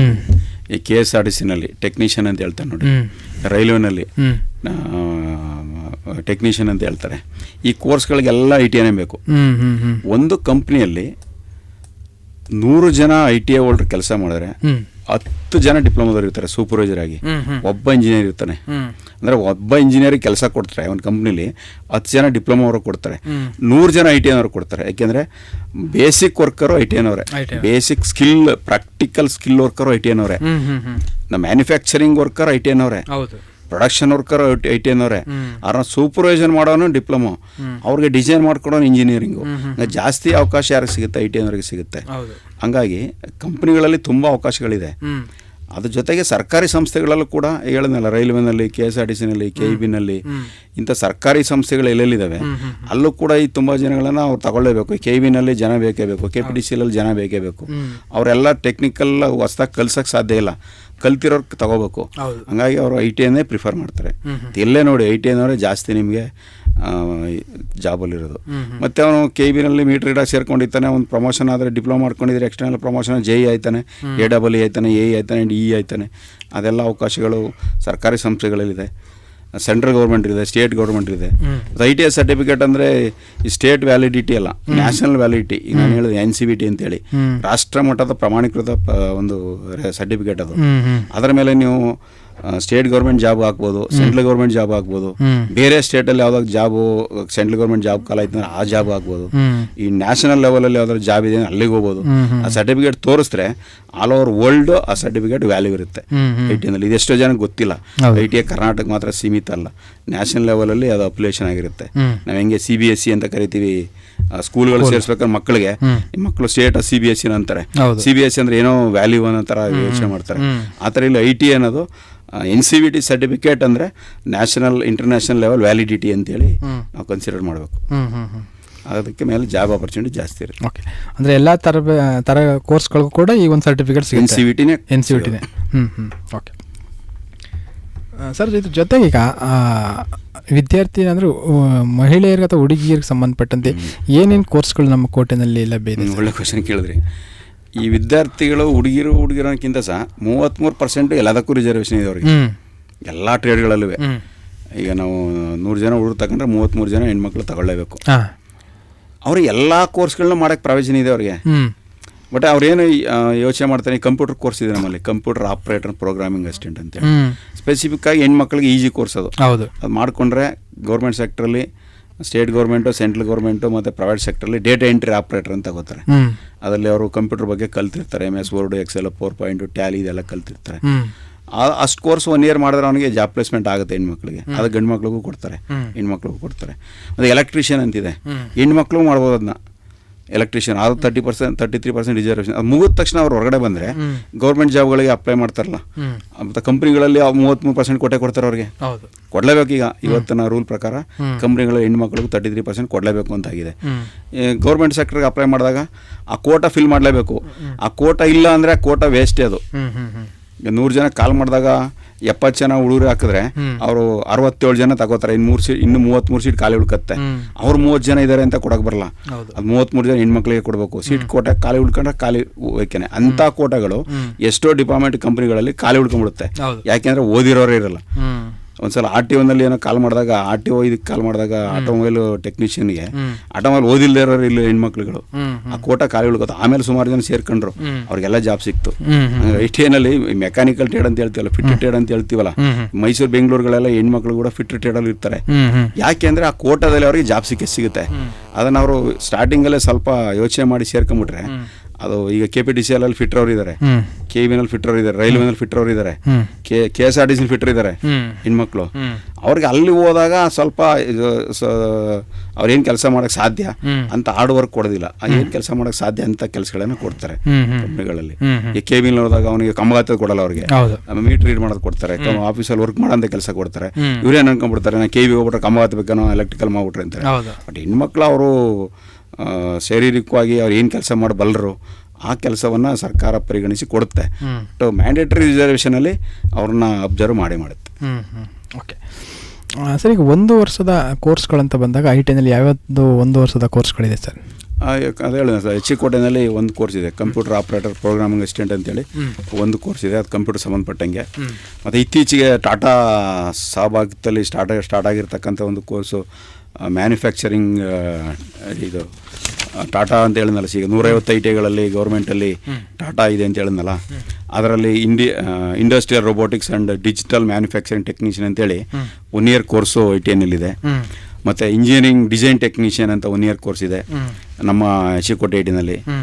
ಮತ್ತು manufacturing process control and automation ಅಂತೇಳಿ 1 year ಒಂದು ಕೋರ್ಸ್ ಇದೆ. ಇವೆಲ್ಲ 1 year ಕೋರ್ಸ್ಗಳು. ಬಟ್ ಏನಂದರೆ 1 year ಕೋರ್ಸ್ಗಳಿಗೆ ಮಾಡಿದ್ರೆ ಡಿಪ್ಲೊಮೊಗೆ 2nd yearಗೆ ಕೊಡಲ್ಲ ಅಡ್ಮಿಷನು. 2 year ಕೋರ್ಸ್ಗೆ ಡಿಪ್ಲೊಮೊ 2nd yearಗೆ ಕೊಡ್ತಾನೆ. ಮತ್ತು 2 year ಈಕ್ವಲೆಂಟ್ ಟು PUC ಅಂತ ಆಗುತ್ತೆ. 1 year ಮಾಡಿದ್ರೆ ಅವ್ನು ಇಮಿಡಿಯೇಟಾಗಿ ಜಾಬ್ ಬೇಕು, ನಾನು 2 ವರ್ಷ ಓದೋಕ್ಕಾಗಲ್ಲ, ನನಗೆ 1 ವರ್ಷ ಓದ್ಕೋಬೇಕು, ನಾನು ಅಷ್ಟೇ ಸಾಕು ನನಗಿರೋದು, 1 ವರ್ಷ ಆದ ತಕ್ಷಣ ನನಗೆ ಕೆಲಸ ಬೇಕು ಅಂದಾಗ ಈ ಕೋರ್ಸ್ಗಳು ಸೇರ್ಕೊಂಡ್ರೆ ಅನುಕೂಲ. ಈ ಥರ ಕೋರ್ಸ್ ಇದೆ. ಮೈಸೂರಿಗೆ ಬಂದರೆ ವೆಲ್ಡ್ರ್ ಇದೆ, NR ಮೂಲ ಗೌರ್ಮೆಂಟ್ ITನಲ್ಲಿ ವೆಲ್ಡಿಂಗ್ ಅಂತ ಇದೆ, ಅದು 1 year ಕೋರ್ಸು. ಈ ಬೆಂಗಳೂರಲ್ಲಿ ಹೋದ್ರೆ ಅದು ಕಾರ್ಪೆಂಟ್ರಿ ಅಂತಿದೆ, ಶೀಟ್ ಮೆಟಲ್ ವರ್ಕ್ ಅಂತಿದೆ. ಈಗ ನಿಮಗೆ ಏರೋಪ್ಲೇನ್ ಎಲ್ಲ ಮ್ಯಾನುಫ್ಯಾಕ್ಚರ್ ಮಾಡ್ಬೇಕಂದ್ರೆ ಶೀಟ್ ಮೆಟಲ್ ಶೀಟ್ಸ್ ಎಲ್ಲ ಮಾಡ್ತಾರಲ್ಲ, ಅದಕ್ಕೆ ಸ್ಪೆಷಲೈಸೇಷನ್ ಶೀಟ್ ಮೆಟಲ್ ಅವರೇ ಬೇಕು. ಈ ಕಾರ್ಪೆಂಟ್ರಿನಲ್ಲಿ ಪ್ಯಾಕಿಂಗ್ ಇದೆಲ್ಲ ಮಾಡ್ತಾರಲ್ಲ, ಕಾರ್ಪೆಂಟ್ರಿ ಅವರೇ ಬೇಕು. ಅದೆಲ್ಲ 1 year ಟ್ರೇಡ್ಗಳು ತುಂಬ ಇದ್ದಾವೆ. ಅವು ಹೆಚ್ಚು ಕಮ್ಮಿ 14-15 ಟ್ರೇಡ್ ಇದೆ 1 year ಟ್ರೇಡು. ಓಕೆ ಸರ್, ಮತ್ತೊಂದು ಕರೆ ಇದೆ. ಹಲೋ ಹಲೋ, ನಮಸ್ತೆ ಸರ್. ನಾನು ಶ್ರೀವಿದ್ಯಾ ಅಂತ ಮೈಸೂರಿಂದ ಮಾತಾಡ್ತಾ ಇರೋದು. ಮೇಡಮ್ ಹೇಳಿ. ಹೇಳಿ ಹಾ ಸರ್, ನಂದೊಂದು ಕ್ವೆಶನ್ ಇತ್ತು. ಏನಂತಂದ್ರೆ, ಈ ITI ಕೋರ್ಸ್ ಮಾಡೋದ್ರಿಂದ ಇದು ಮಕ್ಕಳಿಗೆ ಯಾವ ರೀತಿ ಅನುಕೂಲ ಆಗುತ್ತೆ, ಏನೇನ್ ಜಾಬ್ ಆಪರ್ಚುನಿಟೀಸ್ ಇದೆ ಈ ಕೋರ್ಸ್ ಮಾಡೋದ್ರಿಂದ? ಈಗ ಸಾವಿರಾರು ಕೋರ್ಸ್ಗಳಿದೆ ಅಲ್ವಾ ಸರ್. ITI ಮಾಡೋದ್ರಿಂದಾನೇ ಪರ್ಟಿಕ್ಯುಲರ್ ಆಗಿ ಅವರಿಗೆ ಯಾವ ರೀತಿ how will it stand out from other courses. ಈಗ ನಾವು ನೋಡಿದ್ರೆ ಒಂದು 50 ತರ ಕೋರ್ಸ್ ಇದೆ.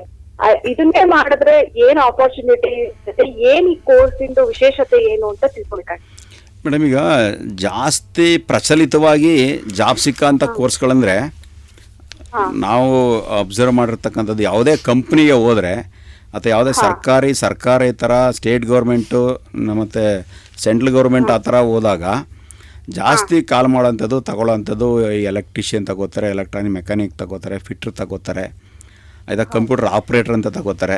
ಇವೆಲ್ಲ ಜಾಸ್ತಿ ಪ್ರಚಲಿತವಾಗಿರ್ತಕ್ಕಂಥ ಟ್ರೇಡ್ಗಳು. ಈಗ ಅವನು ಸ್ಪೆಷಲೈಸೇಷನ್ ಕೋರ್ಸ್ ಮಾಡಬೇಕು, ನಾನೇನೋ ಅಡ್ವಾನ್ಸ್ ಕೋರ್ಸ್ಗಳು ಮಾಡಬೇಕು ಅಂದಾಗ ಬೇರೆ ಮ್ಯಾನುಫ್ಯಾಕ್ಚರಿಂಗ್ ಟೆಕ್ನಾಲಜಿ, ಯಾವ್ದಾರು ಆಟೋಮೊಬೈಲ್ ಸೆಕ್ಟ್ರಿಗೆ ಹೋಗ್ಬೇಕು ಅಂದಾಗ ಈ ಕಾರ್ ಶೋರೂಮು, ಬೈಕ್ ಶೋರೂಮು, ಆ ಥರ ಮ್ಯಾನುಫ್ಯಾಕ್ಚರಿಂಗ್ ಹೋಗ್ಬೇಕು ಅಂದಾಗ mechanic electric vehicle, mechanic motor vehicle, CNC machine technology ಅಂತೇಳಿ, ರೋಬೋಟಿಕ್ಸ್ ಅಂತೇಳಿ ಇತ್ತೀಚೆಗೆಲ್ಲ ಬಂದಿದೆಯಲ್ಲ, ಅದೆಲ್ಲವೂ ಇದೆ. ಬಟ್ ಆದರೆ ನಿಮಗೆ ಇಮಿಡಿಯೇಟಾಗಿ 2 ವರ್ಷ ಆದ ತಕ್ಷಣ ಜಾಬ್ ಆಪರ್ಚುನಿಟಿ ಬೇಕು ಅಂದರೆ ಇದು ಹೇಳಿದ್ನಲ್ಲ, ಎಲೆಕ್ಟ್ರಿಷಿಯನ್ನು, electronic mechanic, mechanic electric vehicle ಮತ್ತು ಫಿಟ್ಟರು, ಇವೊಂದು 5-6 ಟ್ರೇಡು ಪ್ರಚಲಿತವಾಗಿ ಕಂಪ್ನಿಗಳಲ್ಲಿ ಮತ್ತು ಗೌರ್ಮೆಂಟ್ಗಳಲ್ಲಿ ಕಾಲ್ ಮಾಡೋದು ತಗೊಳ್ಳೋಂಥ ಟ್ರೇಡ್ಗಳು ಒಂದು 5-6 ಇದೆ. ಅವಕ್ಕೆ ಸೇರಿಕೊಂಡ್ರೆ ತುಂಬ 2 ವರ್ಷ ಆದ ತಕ್ಷಣ ಜಾಬ್ ಪ್ಲೇಸ್ಮೆಂಟ್ ಆಗುತ್ತೆ. ನೀವು ಎಲ್ಲಿಂದ ಮಾತಾಡ್ತಿದ್ರಿ? ಸರ್, ನಾನು ಮೈಸೂರಿಂದ ಮಾತಾಡ್ತಾ ಇರೋದು ಸರ್. ಯಾವ ಏರಿಯಾ ಮೇಡಮ್? ಕುವೆಂಪು ನಗರ, ಮೈಸೂರು. ನಿಮಗೆ ಈಗ ಯಾರಿಗೆ ಬೇಕು ಸೀಟು? ಹುಡುಗನ ಹುಡುಗಿಯ? ಹುಡುಗ ಸರ್, ಹುಡುಗ. ಏನು ಓದಿದ್ದಾನೆ? 10th ಸ್ಟ್ಯಾಂಡರ್ಡ್ ಆಗಿದೆ. ನನಗೆ ಅದ್ರ ಬಗ್ಗೆ ಇನ್ಫಾರ್ಮೇಶನ್ ಬೇಕಿತ್ತು. ಈಗ ತುಂಬಾನೇ ಪಾಂಪ್ಲೆಟ್ಸ್ ಎಲ್ಲ ಹಾಕ್ತಾ ಇರ್ತಾರೆ ನೋಡಿ, ಆ ಕೋರ್ಸ್ ಇದೆ, ಈ ಕೋರ್ಸ್ ಇದೆ ಅಂತ. ನಮ್ಗೆ ಕನ್ಫ್ಯೂಸ್ ಆಗ್ತದೆ. ಈಗ ನಾವು ಕಳ್ಸಿದ್ರೇನು ನಾವಿಲ್ಲಿ ಹಣನ ಇನ್ವೆಸ್ಟ್ ಮಾಡ್ತಿದೀವಿ ಅಲ್ವಾ ಸರ್, ಮಕ್ಳ ಮೇಲೆ ಕಷ್ಟಪಟ್ಟು ನಾವು ದುಡಿಯೋ ಹಣನ ಇನ್ವೆಸ್ಟ್ ಮಾಡ್ತಾ ಇರ್ತೀವಿ. ಹಂಗಾಗಿ ನಮಗೆ ಹಾಕಿದ ಕಡೆ ಎಲ್ಲೋ ಒಂದ್ ಕಡೆ ಒಂದು ಜಾಬ್ ಆಪರ್ಚುನಿಟಿ ಇದೆ ಅಂತ ಒಂದು ಗ್ಯಾರಂಟಿ ಇದ್ರೆ ನಮಗೂ ಓದ್ಸಕ್ಕೆ ಒಂದು ನಂಬಿಕೆ ಇರುತ್ತೆ ನೋಡಿ ಸರ್. ಅದಕ್ಕೆ ಇದ್ರ ಬಗ್ಗೆ ತಿಳ್ಕೊಳಕ್ಕೋಸ್ಕರ ನಿಮ್ಗೆ ನಮ್ಮಲ್ಲಿ ನಿಮಗೆ ಗೌರ್ಮೆಂಟ್ ITI NR ಮೂಲ ಇದೆ. ಅಲ್ಲಿ ಹೋದ್ರೆ ನೀವು ಒಂದು 3-4 ಕೋರ್ಸ್ ಕೇಳಿ. ಎಲೆಕ್ಟ್ರಿಷಿಯನ್ ಅಂತ ಫಸ್ಟ್ ಹಾಕೊಳ್ಳಿ, ಎಲೆಕ್ಟ್ರಿಷಿಯನ್ ಅಂತ.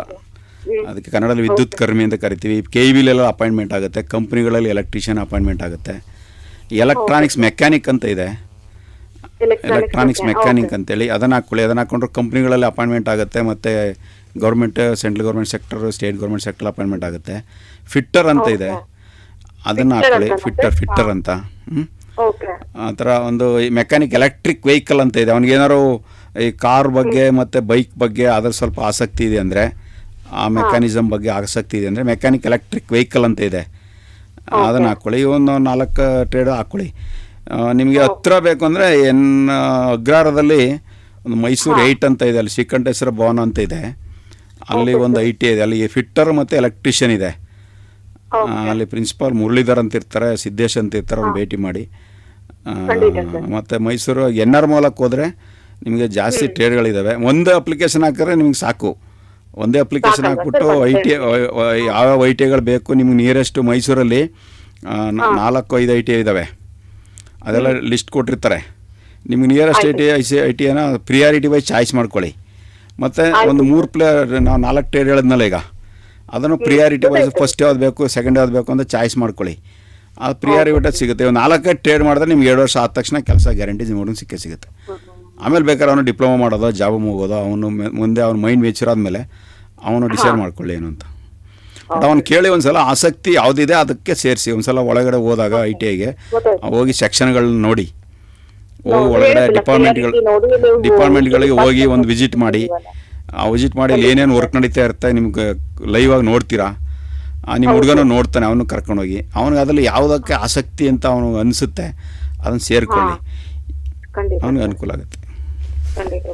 ತುಂಬಾ ಚೆನ್ನಾಗಿ ಮಾಹಿತಿ ಕೊಟ್ರಿ ಸರ್. ನಮಗೆ ಬಹಳ ಡೌಟ್ ಇತ್ತು, ನಿಮ್ಮಿಂದ ಒಂದು ಒಳ್ಳೆ ಮಾಹಿತಿ ಸಿಕ್ಕಿ ನಾವು ಖಂಡಿತ ಹೋಗಿ ನೋಡಿ ಒಂದು ಒಳ್ಳೆ ಡಿಸಿಷನ್ ಬರಕ್ಕೆ ನಿಮ್ದು ಈ ಒಂದು ಕಾರ್ಯಕ್ರಮ ಬಹಳ ಹೆಲ್ಪ್ ಆಯ್ತು ಸರ್. ಸೇರಿಸಿ ಮೇಡಮ್, ಇವತ್ತೆಲ್ಲ 3-4-6-7 ವರ್ಷ ಹೋದ್ರೆ ಅವ್ನು ಇಂಜಿನಿಯರ್ ಆಗಿ ಹೊರಗಡೆ ಬರ್ಬೋದು. ITIಯಿಂದ ಹೋದ್ರೆ ನಿಮ್ಗೆ ಖರ್ಚು ಬರಲ್ಲ. 2 ವರ್ಷ ಆಗ್ತಿದ್ದಂಗೆ ನಿಮಗೆ ಇಮಿಡಿಯೇಟಾಗಿ ಅವನಿಗೆ ಕೆಲಸ ಸಿಗುತ್ತೆ.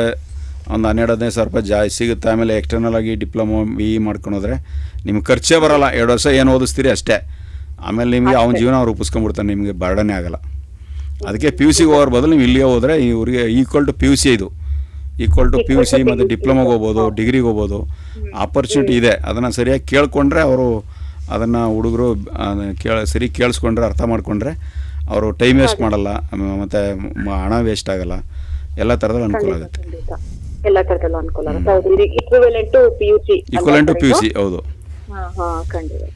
ಖಂಡಿತ ಸರ್, ಎಲ್ಲ ವಿಚಾರಿಸ್ತೀವಿ. ಟೆಕ್ನಿಕಲಿ ಕಳಿಸಿ. ಪಿ ಯು ಸಿಗೆ ಹೋಗೋಕ್ಕಿಂತ ITI ಮಾಡಿದ್ರೆ ಡಿಪ್ಲೊಮೊಗೆ ಹೋದರೆ ಬೆಸ್ಟು. ಟೆಕ್ನಿಕಲಿ ಡಿಪ್ಲೊಮಾ ಮಾಡ್ಕೊಂಡು ಇಂಜಿನಿಯರಿಂಗ್ ಮಾಡ್ಬೋದು, ಡೇ ಟೈಮ್ ಕೆಲಸ ಮಾಡ್ಕೊಂಡು ನೈಟ್ ಟೈಮು ಓದ್ಬೋದು. ತುಂಬ ಕಾಲೇಜುಗಳಿದ್ದಾವೆ ಮತ್ತು ಸಿಲೆಬಸ್ಸು ಕೂಡ ಎಲ್ಲ ಅಡ್ವಾನ್ಸ್ ಆಗಿದೆ. ಮೊದಲ ಥರ 10 ಸಬ್ಜೆಕ್ಟು 12 ಸಬ್ಜೆಕ್ಟ್ ಇಲ್ಲ. ITIಯಲ್ಲಿ ಬರೀ 600 ಮಾರ್ಕ್ಸು, ಅದು 250 practical, 200 marks internal, 100 marks theory, calculation, drawing, 50 marks employ skill. 600 marks. ಹೆಂಗೆ ನೀವು ಪಿ ಯು ಸಿಗೆ ಹೋದರೆ 6 ಸಬ್ಜೆಕ್ಟ್ 600 ಮಾರ್ಕ್ಸ್ ಇರುತ್ತೆ, ITIಗೆ ಹೋದ್ರೆ 600. ಇಲ್ಲಿ 250 ಮಾರ್ಕ್ಸು ಲ್ಯಾಬೇ ಇರುತ್ತೆ. ಹಂಗಾಗಿ ಪಾಸ್ ಮಾಡೋದು ಕೂಡ ಈಸಿ. ಪಿ ಯು ಸಿ ಅಷ್ಟೇನೂ ಕಷ್ಟ ಆಗಲ್ಲ ಇದು. ಮತ್ತು ಸಬ್ಜೆಕ್ಟು ಲೈವ್ ಆಗಿ ನೋಡ್ತಾನೆ, ದಿನ ಪ್ರಾಕ್ಟಿಕಲ್ ಮಾಡ್ತಾ ಇರ್ತಾನೆ, ಮಾಡೋದನ್ನೇ ಎಕ್ಸಾಮಲ್ಲಿ ಬರೀತಾನೆ. ಹಂಗಾಗಿ ಈಸಿ, ಪಾಸ್ ಮಾಡೋಕ್ಕೂ ಕೂಡ ಈಸಿ. ಮತ್ತು ITI ಪಾಸ್ ಆದರೆ 60% ಪಾಸ್, ಎಲ್ಲರೂ ಫಸ್ಟ್ ಕ್ಲಾಸೇ ITI ಪಾಸ್ ಆದವರು. ಹೇಗೆ ಅಂದರೆ ಇಂಟರ್ನಲ್ ಮಾರ್ಕ್ಸು 80% ಇರುತ್ತೆ, ಅವನು ITI ಎಕ್ಸಾಮ್ ಬರೆಯೋದು 40% ತಗೋಬೇಕು. 80 + 40 120 ಅವರೇಜು 60 ಎಷ್ಟಾಯಿತು 60%. ITI ಮಾಡೋರೆಲ್ಲವೂ ಆಲ್ಮೋಸ್ಟು ಫಸ್ಟ್ ಕ್ಲಾಸ್ಲೇ ಪಾಸ್ ಆಗಿರ್ತಾರೆ. ಹಂಗಾಗಿ ಪಿ ಯು ಸಿ ಅವ್ರ ಜೊತೆ ನಾಳೆ ದಿನ ಎಲ್ಲೋ ಅಪ್ಲಿಕೇಶನ್ ಹಾಕಿದಾಗ ಪಿ ಯು ಸಿ ಅವ್ರಿಗೆ ಪರ್ಸೆಂಟೇಜ್ ಕಮ್ಮಿ ಇರುತ್ತೆ, ಬಟ್ ಇವ್ರಿಗೆ ಜಾಸ್ತಿ ಇರುತ್ತೆ. ಬಟ್ ಜಾಬ್ ಅವಕಾಶಗಳು ಎಲ್ಲ ಥರದಲ್ಲಿ ಇವ್ರಿಗೆ ಜಾಸ್ತಿ ಇರುತ್ತೆ. ಖಂಡಿತ ಸರ್, ಬಹಳ ಉಪಯುಕ್ತ ಮಾಹಿತಿ ಕೊಟ್ಟಿದ್ದೀರಾ ಸರ್. ಖಂಡಿತ ಹೋಗಿ ವಿಚಾರಿಸ್ತೀವಿ. ಹೇಳಿ ನಿಮ್ಮ ಅಕ್ಕಪಕ್ಕದಲ್ಲಿರೋರಿಗೆ, ನಿಮ್ಮ ಫ್ರೆಂಡ್ ಖಂಡಿತ ಎಲ್ಲರಿಗೂ ಹೇಳ್ತೀವಿ ಸರ್. ನೀವು ಇಷ್ಟೊಂದು ಉಪಯುಕ್ತ ಮಾಹಿತಿ ಕೊಟ್ಟಿದ್ದೀರಾ, ಸಾಕಷ್ಟು ಜನಕ್ಕೆ ಇದರಿಂದ ಉಪಯೋಗನೂ ಆಗುತ್ತೆ. ನಮ್ಮ ಮನ್ಸಲ್ಲಿ ಒಂದು ಡೌಟ್ ಇತ್ತು, ಅಯ್ಯೋ ಸುಮ್ನೆ ಮಾಡಿಸ್ಬಿಡ್ತೀವಿ, ಇದಕ್ಕೇನು ಕೆಲಸ ಸಿಗುತ್ತೋ ಇಲ್ವೋ ಅಂತ, ಅದನ್ನು ನೀವು ಸಾಕಷ್ಟು ಮೈಸೂರಲ್ಲಿ ಯಾವ ITI ಹೋಗ್ತೀರಾ ಅಲ್ಲಿ ಹೋದ್ರೆ ಪ್ರಿನ್ಸಿಪಾಲ್ ಭೇಟಿ ಮಾಡಿ. NR ಮೂಲಕ ಹೋದ್ರೆ ಭೂಪಾಯ್ ಅಂತ ವೈಸ್ ಪ್ರಿನ್ಸಿಪಾಲ್ ಇರ್ತಾರೆ. ಯಾರೇ ಹೋದ್ರು ಪ್ಲೇಸ್ಮೆಂಟ್ ಆಫೀಸರ್ ಅಂತ ಇದ್ದಾರೆ ಮೇಡಮ್. ಎಲ್ಲ ITIಗಳಲ್ಲೂ ಪ್ಲೇಸ್ಮೆಂಟ್ ಆಫೀಸರ್ ಅಂತ ಒಬ್ರು ಇರ್ತಾರೆ. ಅವರು ನಮ್ಮ ಉದ್ದೇಶನೇ ಅದು. ITI ಮಾಡಿದ ತಕ್ಷಣ ಅವ್ರನ್ನ ಹೊರಗಡೆ ಬಿಟ್ಬಿಡೋದಲ್ಲ. ITI ಮಾಡಿದ ತಕ್ಷಣ ಕರ್ಕೊಂಡೋಗಿ ಒಂದು ಫ್ಯಾಕ್ಟ್ರಿಗಾರೋ ಅವನ್ನ ಸೇರಿಸ್ಬೇಕು. ಎಲ್ಲಿ ಅವಕಾಶಗಳಿದ್ದಾವೆ, ಸಾವಿರಾರು ವೇಕೆನ್ಸಿಗಳಿದ್ದಾವೆ, ಹುಡುಗರು ಹೋಗಲ್ಲ. ಅವ್ರನ್ನ ಮನವರಿಕೆ ಮಾಡಿ ಒಂದು ಕಡೆ ಸೇರಿಸ್ಕೊಡ್ಬೇಕು. ಅದನ್ನು ಪ್ಲೇಸ್ಮೆಂಟ್ ಸೆಲ್ ಅಂತ ಮಾಡಿ ಸರ್ಕಾರ ಪ್ರತಿಯೊಬ್ಬರಿಗೂ ಕೂಡ ಉದ್ಯೋಗ ಕೊಡಲೇಬೇಕು. ಅಟ್ಲೀಸ್ಟ್ ಉದ್ಯಮಿಗಳನ್ನಾಗಿ ಮಾಡೋಕ್ಕಾಗಿಲ್ಲ ಅಂದರೆ ಉದ್ಯೋಗನಾರು ಕೊಡಿಸ್ಬೇಕು ಅಂತೇಳಿ ಸರ್ಕಾರ ಕೋಟ್ಯಾಂತರ ರೂಪಾಯಿ ವೆಚ್ಚ ಮಾಡ್ತಾಯಿದೆ. ಸ್ಕಿಲ್ ಡಿಪಾರ್ಟ್ಮೆಂಟು, ಕೌಶಲ್ಯಾಭಿವೃದ್ಧಿ ಇಲಾಖೆ, ಅದನ್ನು ಉಪಯೋಗಿಸ್ಕೋಬೇಕಷ್ಟೇ. ಅದೇ ಸರ್, ನೀವು ಈಗ ಕೊಟ್ಟಿರೋ ಮಾಹಿತಿಯಿಂದ ಸಾಕಷ್ಟು ನಮಗೂ ಪ್ರಯೋಜನ ಆಗಿದೆ. ನಾವು ಖಂಡಿತ ವಿಚಾರಿಸಿ ನೀವು ಹೇಳಿರೋ ಎಲ್ಲಾ ಡಿಪಾರ್ಟ್ಮೆಂಟ್ ನೋಡ್ಕೊಂಡು ಒಂದು ಡಿಸಿಷನ್ ತಗೊಳ್ತೀವಿ ಸರ್. NR ಮೂಲದಕ್ಕೆ ಹೋಗ್ಬಿಡಿ, ನಿಮಗೆ ಎಲ್ಲ ಥರ ಡಿಪಾರ್ಟ್ಮೆಂಟ್ ಇದೆ. ಒಂದು 14-15 ಟ್ರೇಡ್ ಇದೆ. ದೊಡ್ಡ ITI ಮೈಸೂರಿಗೆ, ಅದು ನೋಡಲ್ ITI ಅದು. NR ಮೂಲದಲ್ಲಿ ಟಿಪ್ಪು ಸರ್ಕಲ್ ಅಂತ ಬರುತ್ತೆ, CPC ಪಾಲಿಟೆಕ್ನಿಂದ ಸ್ವಲ್ಪ ಮುಂದೆ. NR ಮೂಲ ಗೌರ್ಮೆಂಟ್ ITI ಅಂತ ಟಿಪ್ಪು ಸರ್ಕಲ್ ಅಂತ ಕೇಳಿ, ಅಲ್ಲಿ ಹೋದರೆ ನಿಮಗೆ ಎಲ್ಲ ಟ್ರೇಡ್ ಒಂದ್ಸಲ ನೋಡಿದ್ರೆ ಒಂದಿನ ಶ್ರಮ ಪಡಿ, ನಿಮ್ಮ ಹುಡುಗ ಲೈಫ್ ಲಾಂಗು ಸಕ್ಸಸ್ ಆಗ್ತಾನೆ. ಸರಿ ಸರ್, ನೀವು ಇಷ್ಟು ಭರವಸೆ ಕೊಟ್ಮೇಲೆ ಖಂಡಿತ ಹೋಗಿ ವಿಚಾರಿಸಿ. ಹೋಗಿ ಭೂಪಾಯ್ ಅಂತ ಇರ್ತಾರೆ, ವೈಸ್ ಪ್ರಿನ್ಸಿಪಾಲ್ ಅವ್ರನ್ನ ಭೇಟಿ ಮಾಡಿ. ಪ್ರಿನ್ಸಿಪಾಲ್ ಉಬ್ನಾನಿಕಿತ್ ಅಂತ ಇರ್ತಾರೆ, ಅವ್ರನ್ನ ಭೇಟಿ ಮಾಡಿ.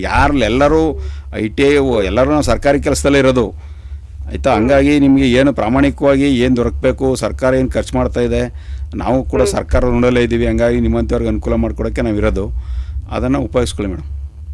ಖಂಡಿತ ಸರ್, ಇಷ್ಟೊಂದು ಆಳವಾಗಿ ಯಾರು ಇನ್ಫಾರ್ಮೇಶನ್ ಕೊಟ್ಟಿರ್ಲಿಲ್ಲ, ನೀವು ಕೊಟ್ಟಿದ್ದೀರಾ. ನೀವು ಹೇಳಿದ್ದೀರಾ, ಎಲ್ಲ ಇನ್ಫಾರ್ಮೇಶನ್ ಕಲೆಕ್ಟ್ ಮಾಡಿಕೊಂಡು ವಿಚಾರಿಸಿ ಖಂಡಿತ ನಾವು ಒಂದು ಆ ಕಾಲೇಜ್ಗಳಿಗೆ ಅಡ್ಮಿಷನ್ ತಗೊಳಕ್ಕೆ ಟ್ರೈ ಮಾಡ್ತೀವಿ. ಓಕೆ, ಧನ್ಯವಾದಗಳು ಮೇಡಮ್ ಕರೆ ಮಾಡಿದ್ದಕ್ಕೆ. ಧನ್ಯವಾದಗಳು ಸರ್, ಧನ್ಯವಾದಗಳು. ಸರ್, ತಾವು ಕೂಡ ಸಾಕಷ್ಟು ಮಾಹಿತಿಗಳನ್ನು ಈ ಒಂದು ITIಗೆ ಸಂಬಂಧಪಟ್ಟಂತೆ ತಾವು ತಿಳಿಸ್ತೀರಿ ಸರ್. ಸರ್, ಕೊನೆಯದಾಗಿ ನಮ್ಮ ಕೇಳುಗರಿಗೆ ಮತ್ತು ನಮ್ಮ ಪೋಷಕರಿಗೆ ಮತ್ತು ವಿದ್ಯಾರ್ಥಿಗಳಿಗೆ ಈ ಒಂದು ITIಗೆ ಸಂಬಂಧಪಟ್ಟಂತೆ ತಮ್ಮ ಸಲಹೆ ಅಥವಾ ಸಂದೇಶ ಏನು ಸರ್? ಸರಿ, ನಾವು ಇಷ್ಟೊತ್ತರೆಗೂ SLC ಪಾಸ್ ಫೇಲ್ ಬಗ್ಗೆ ಮಾತಾಡಿದ್ವಿ. ಸಪೋಸ್ PUC ಕೊಟ್ಟಾಗ್ಬಿಟ್ಟಿರ್ತಾರೆ, ಡಿಗ್ರಿ ಕೊಟ್ಟಾಗ್ಬಿಟ್ಟಿರ್ತಾರೆ. ಹೌದು, ಅಲ್ಲಿ ಎಲ್ಲೋ ಜಾಬ್ ಸಿಕ್ಕಿರಲ್ಲ ಅವ್ರಿಗೆ. ಅವನು ಡಿಗ್ರಿ ಮಾಡಿದ್ದಾನೆ, ಮಾಸ್ಟರ್ ಡಿಗ್ರಿ ಮಾಡ್ತಾನೆ, BEd ಮಾಡ್ತಾನೆ, ಟೀಚರ್ ಕೆಲಸಕ್ಕೆ ಹೋದಾಗ ಒಂದು 6,000-8,000 ಕೊಡ್ತೀವಿ ಅಂತಾರೆ. ಮತ್ತು ಇನ್ನೇನೋ PUC ಫೇಲ್ ಆಗಿರ್ತಾನೆ, ಇನ್ನೊಂದೇನೋ ಮಾಡಿರ್ತಾನೆ, ಏಜ್ ಆಗ್ಬಿಟ್ಟಿರ್ತದೆ, 25-26 ವರ್ಷ 30 ವರ್ಷ ಆಗಿರುತ್ತೆ, ಅಲ್ಲೆಲ್ಲ ಕೆಲಸ ಸಿಕ್ಕಿರಲ್ಲ ಅಂತಾರೆ. ಆಗ ಸರ್ಕಾರ ಅದನ್ನೂ ಕೂಡ ಒಂದು ಮಾಡಿದೆ, ಒಂದು ಟಾಟಾ ಉದ್ಯೋಗ ಅಂತೇಳಿ ಒಂದು ಸ್ಕೀಮಲ್ಲಿ ಒಂದು 23 ಥರ ಶಾರ್ಟ್ ಟರ್ಮ್ ಕೋರ್ಸ್ಗಳು ಮಾಡಿದೆ. ಅದು ಒಂದು 400 ಗಂಟೆ 500 ಗಂಟೆ ದಿನಕ್ಕೆ 2 ಗಂಟೆ 3 ಗಂಟೆ ಅವನು ಕಲಿಯೋದು. ಮತ್ತು ಒಂದು 6 ಥರ ರೆಗ್ಯುಲರ್ ಕೋರ್ಸ್ ಮಾಡಿದೆ. ಒಂದು 40-45 ವರ್ಷ ಆದರೂ ಕೂಡ ಏಜ್ ಆಗಿದ್ರು ಕೂಡ ಸೇರ್ಕೋಬೋದು ಅಲ್ಲಿಗೆ. 1 ವರ್ಷ 2 ವರ್ಷ ನಾನು ಕಲಿತೀನಿ ಅಂದರೆ ಡೈರೆಕ್ಟಾಗಿ ಬಂದು ಸೇರ್ಕೋಬೋದು ಏಜು ಫ್ಯಾಕ್ಟ್ರಿ ಲೈಲಿ. ಬೇಡ ನನಗೆ ಆಲ್ರೆಡಿ ಏನೋ ಒಂದು ತಿಂಗಳು 2 ತಿಂಗಳು ಮಾಡ್ಬಿಟ್ಟು ನಾನು ಏನೋ ಜೀವನ ರೂಪಿಸ್ಕೋಬೇಕು ಅಂದಾಗ ಶಾರ್ಟ್ ಟರ್ಮ್ ಕೋರ್ಸ್ಗಳು ನಿಂತಿದ್ದಾವೆ. ಅದರಲ್ಲಿ ಸುಮಾರು ಟಾಟಾ ಟೆಕ್ನಾಲಜಿಯಿಂದ auto electrical design technician, advance automobile technician, automobile repair and maintenance technician, auto electrical maintenance technician, battery electric vehicle junior technician, internet of things applications, junior camp programmer, ಆ ಥರ 23 ಥರ course ಇದೆ. ಅದನ್ನ ಯಾವ್ದಾದ್ರು ಒಂದು ಹತ್ತಿರದ ಸರ್ಕಾರಿ ITIಗಳಿಗೆ ಹೋದರೆ ಅದ್ರ ಬಗ್ಗೆ ಡೀಟೇಲ್ಸ್ ಸಿಗುತ್ತೆ. ಅದನ್ನು ಬೇಕಾದ್ರೆ ಸೇರ್ಕೊಂಡ್ರೆ 300 ಗಂಟೆ 400 ಗಂಟೆ 500 ಗಂಟೆ ಕೋರ್ಸ್ ಇರ್ತದೆ. 8ನೇ ಕ್ಲಾಸ್ ಪಾಸ್ ಆಗಿರೋನು ಜಾಬ್ ಇದೆ ಅಲ್ಲಿ ಶಾರ್ಟ್ ಟರ್ಮ್ ಕೋರ್ಸಲ್ಲಿ. ಶಾರ್ಟ್ ಟರ್ಮ್ ಕೋರ್ಸ್ ಮಾಡೋಕ್ಕೆ ಪ್ರಾವಿಷನ್ ಇದೆ. ಡಿಗ್ರಿ ಮಾಡೋದನಿಗೂ ಪ್ರಾವಿಷನ್ ಇದೆ. ಆ ಥರ ಮಾಡಿಕೊಂಡು ಅವರು ಅನುಕೂಲ ಮಾಡ್ಕೋಬೋದು ಸರ್. ತುಂಬ ತುಂಬ ಧನ್ಯವಾದಗಳು ಸರ್. ತಾವು ಇದುವರೆಗೂ ನಮ್ಮ ಈ ಒಂದು ಬಾನುಲಿ ಕೇಂದ್ರದ ಕಾರ್ಯಕ್ರಮದಲ್ಲಿ ಭಾಗವಹಿಸಿ ಈ ಒಂದು ITI ಮಾಡೋದ್ರಿಂದ ವಿದ್ಯಾರ್ಥಿಗಳಿಗೆ ಆಗ್ತಕ್ಕಂಥ ಒಂದು ಅನುಕೂಲಗಳು ಮತ್ತು ಅದರಿಂದ ಒಂದು ಉನ್ನತ ವ್ಯಾಸಂಗವನ್ನು ಕೂಡ ನಾವು ಯಾವ ರೀತಿಯಾಗಿ ಸ್ಟೆಪ್ ಬೈ ಸ್ಟೆಪ್ ಹೋಗ್ಬೋದು ಅನ್ನೋದ್ರ ಬಗ್ಗೆ ಸಾಕಷ್ಟು ಮಾಹಿತಿಗಳನ್ನು ತಾವು ವಿವರವಾಗಿ ತಾವು ತಿಳಿಸ್ಕೊಟ್ಟಿದ್ದೀರಿ ಸರ್. ಹಾಗಾಗಿ ನಮ್ಮ ಕೇಳುಗರ ಪರವಾಗಿ ತಮಗೆ ತುಂಬ ಹೃದಯದ ಧನ್ಯವಾದಗಳನ್ನು ತಿಳಿಸ್ತಾ ಇದ್ದೀನಿ ಸರ್. ಈ ಒಂದು ಕಾರ್ಯಕ್ರಮ ನಮ್ಮ ಶ್ರೋತೃಗಳಿಗೆ ಅನುಕೂಲ ಆದರೆ ಸರಿ, ಮತ್ತು ನಿಮ್ಮ ಒಂದು ಸಂಸ್ಥೆ ಈ ಒಂದು ಮಾಡ್ತಾ ಇರೋದು ತುಂಬ ಪ್ರಶಂಸನೀಯ. ಯಾಕೆಂದರೆ ನೋಡಿ, ಈಗ ಸುಮಾರು ಜನ ಕೇಳಿದ್ರು ನಮಗೆ ಮಾಹಿತಿನೇ ಇರಲಿಲ್ಲ ಅಂತೇಳಿ. ಆ ಮಾಹಿತಿ ಅವರು ಬೇರೆ ಕಡೆ ಸಿಗೋದೇ ಇಲ್ಲ. ಇಂಥ ನಿಮ್ಮ ವಾಹಿನಿಗಳ ಮುಖಾಂತರ ಅವರು ಮಾಹಿತಿ ತಗೊಂಡ್ರೆ ಸ್ಪಷ್ಟವಾಗಿ ನೇರವಾಗಿ ಅವರು ಈ ಥರ ಮಾತಾಡಿದಾಗ ಒಬ್ಬರ ಮಾಹಿತಿ 100 ಜನಕ್ಕೆ ಅನುಕೂಲ ಆಗುತ್ತೆ. ನಾನು ಒಳ್ಳೆ ಕೆಲಸ ಮಾಡ್ತಾ ಇದ್ದೀರಿ. ನಿಮ್ಮ ಒಂದು ವಾಹಿನಿಗೂ ಕೂಡ, ಜನಧ್ವನಿ ವಾಹಿನಿಗೂ ಕೂಡ ನಮ್ಮ ಇಲಾಖೆ ಪರವಾಗಿ ಧನ್ಯವಾದಗಳನ್ನು ತಿಳಿಸೋಕೆ ಬಯಸ್ತೇನೆ. ತುಂಬ ಧನ್ಯವಾದಗಳು ಸರ್. ಪ್ರಿಯ ಕೇಳುಗರೆ, ಇದುವರೆಗೂ ನೇರ ಸಂದರ್ಶನ ಫೋನ್ ಇನ್ ಕಾರ್ಯಕ್ರಮದಲ್ಲಿ ITI ಕೋರ್ಸ್ಗಳ ಕುರಿತು ಇದುವರೆಗೂ ನಮ್ಮ ಜೊತೆ ಕಾರ್ಯಕ್ರಮದಲ್ಲಿ ಮಾತನಾಡಿದವರು HD ಕೋಟೆ ITI ಕಾಲೇಜಿನ ತರಬೇತಿ ಅಧಿಕಾರಿಗಳು ಹಾಗೂ ರಾಜ್ಯ ಪ್ರಶಸ್ತಿ ಪುರಸ್ಕೃತ NSS ಅಧಿಕಾರಿಗಳು ಆದ ಶ್ರೀ ರವಿಶಂಕರ್ ಅವರು. ಇದು ಇವತ್ತಿನ ನೇರ ಸಂದರ್ಶನ ಫೋನ್ ಇನ್ ಕಾರ್ಯಕ್ರಮ. ಮತ್ತೆ ಮುಂದಿನ ವಾರ ಮತ್ತೊಂದು ನೇರ ಸಂದರ್ಶನ ಫೋನ್ ಇನ್ ಕಾರ್ಯಕ್ರಮದಲ್ಲಿ ಭೇಟಿಯಾಗೋಣ. ಅಲ್ಲಿವರೆಗೂ ಕೇಳ್ತಾ ಇರಿ ಜನಧ್ವನಿ. ನಮಸ್ಕಾರ.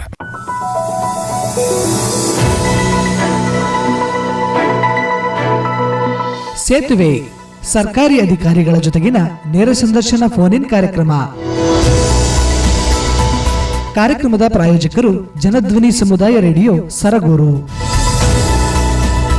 ಸೇತುವೆ ಸಮುದಾಯ ಹಾಗೂ ಸರ್ಕಾರದ ನಡುವೆ ಬಾಂಧವ್ಯ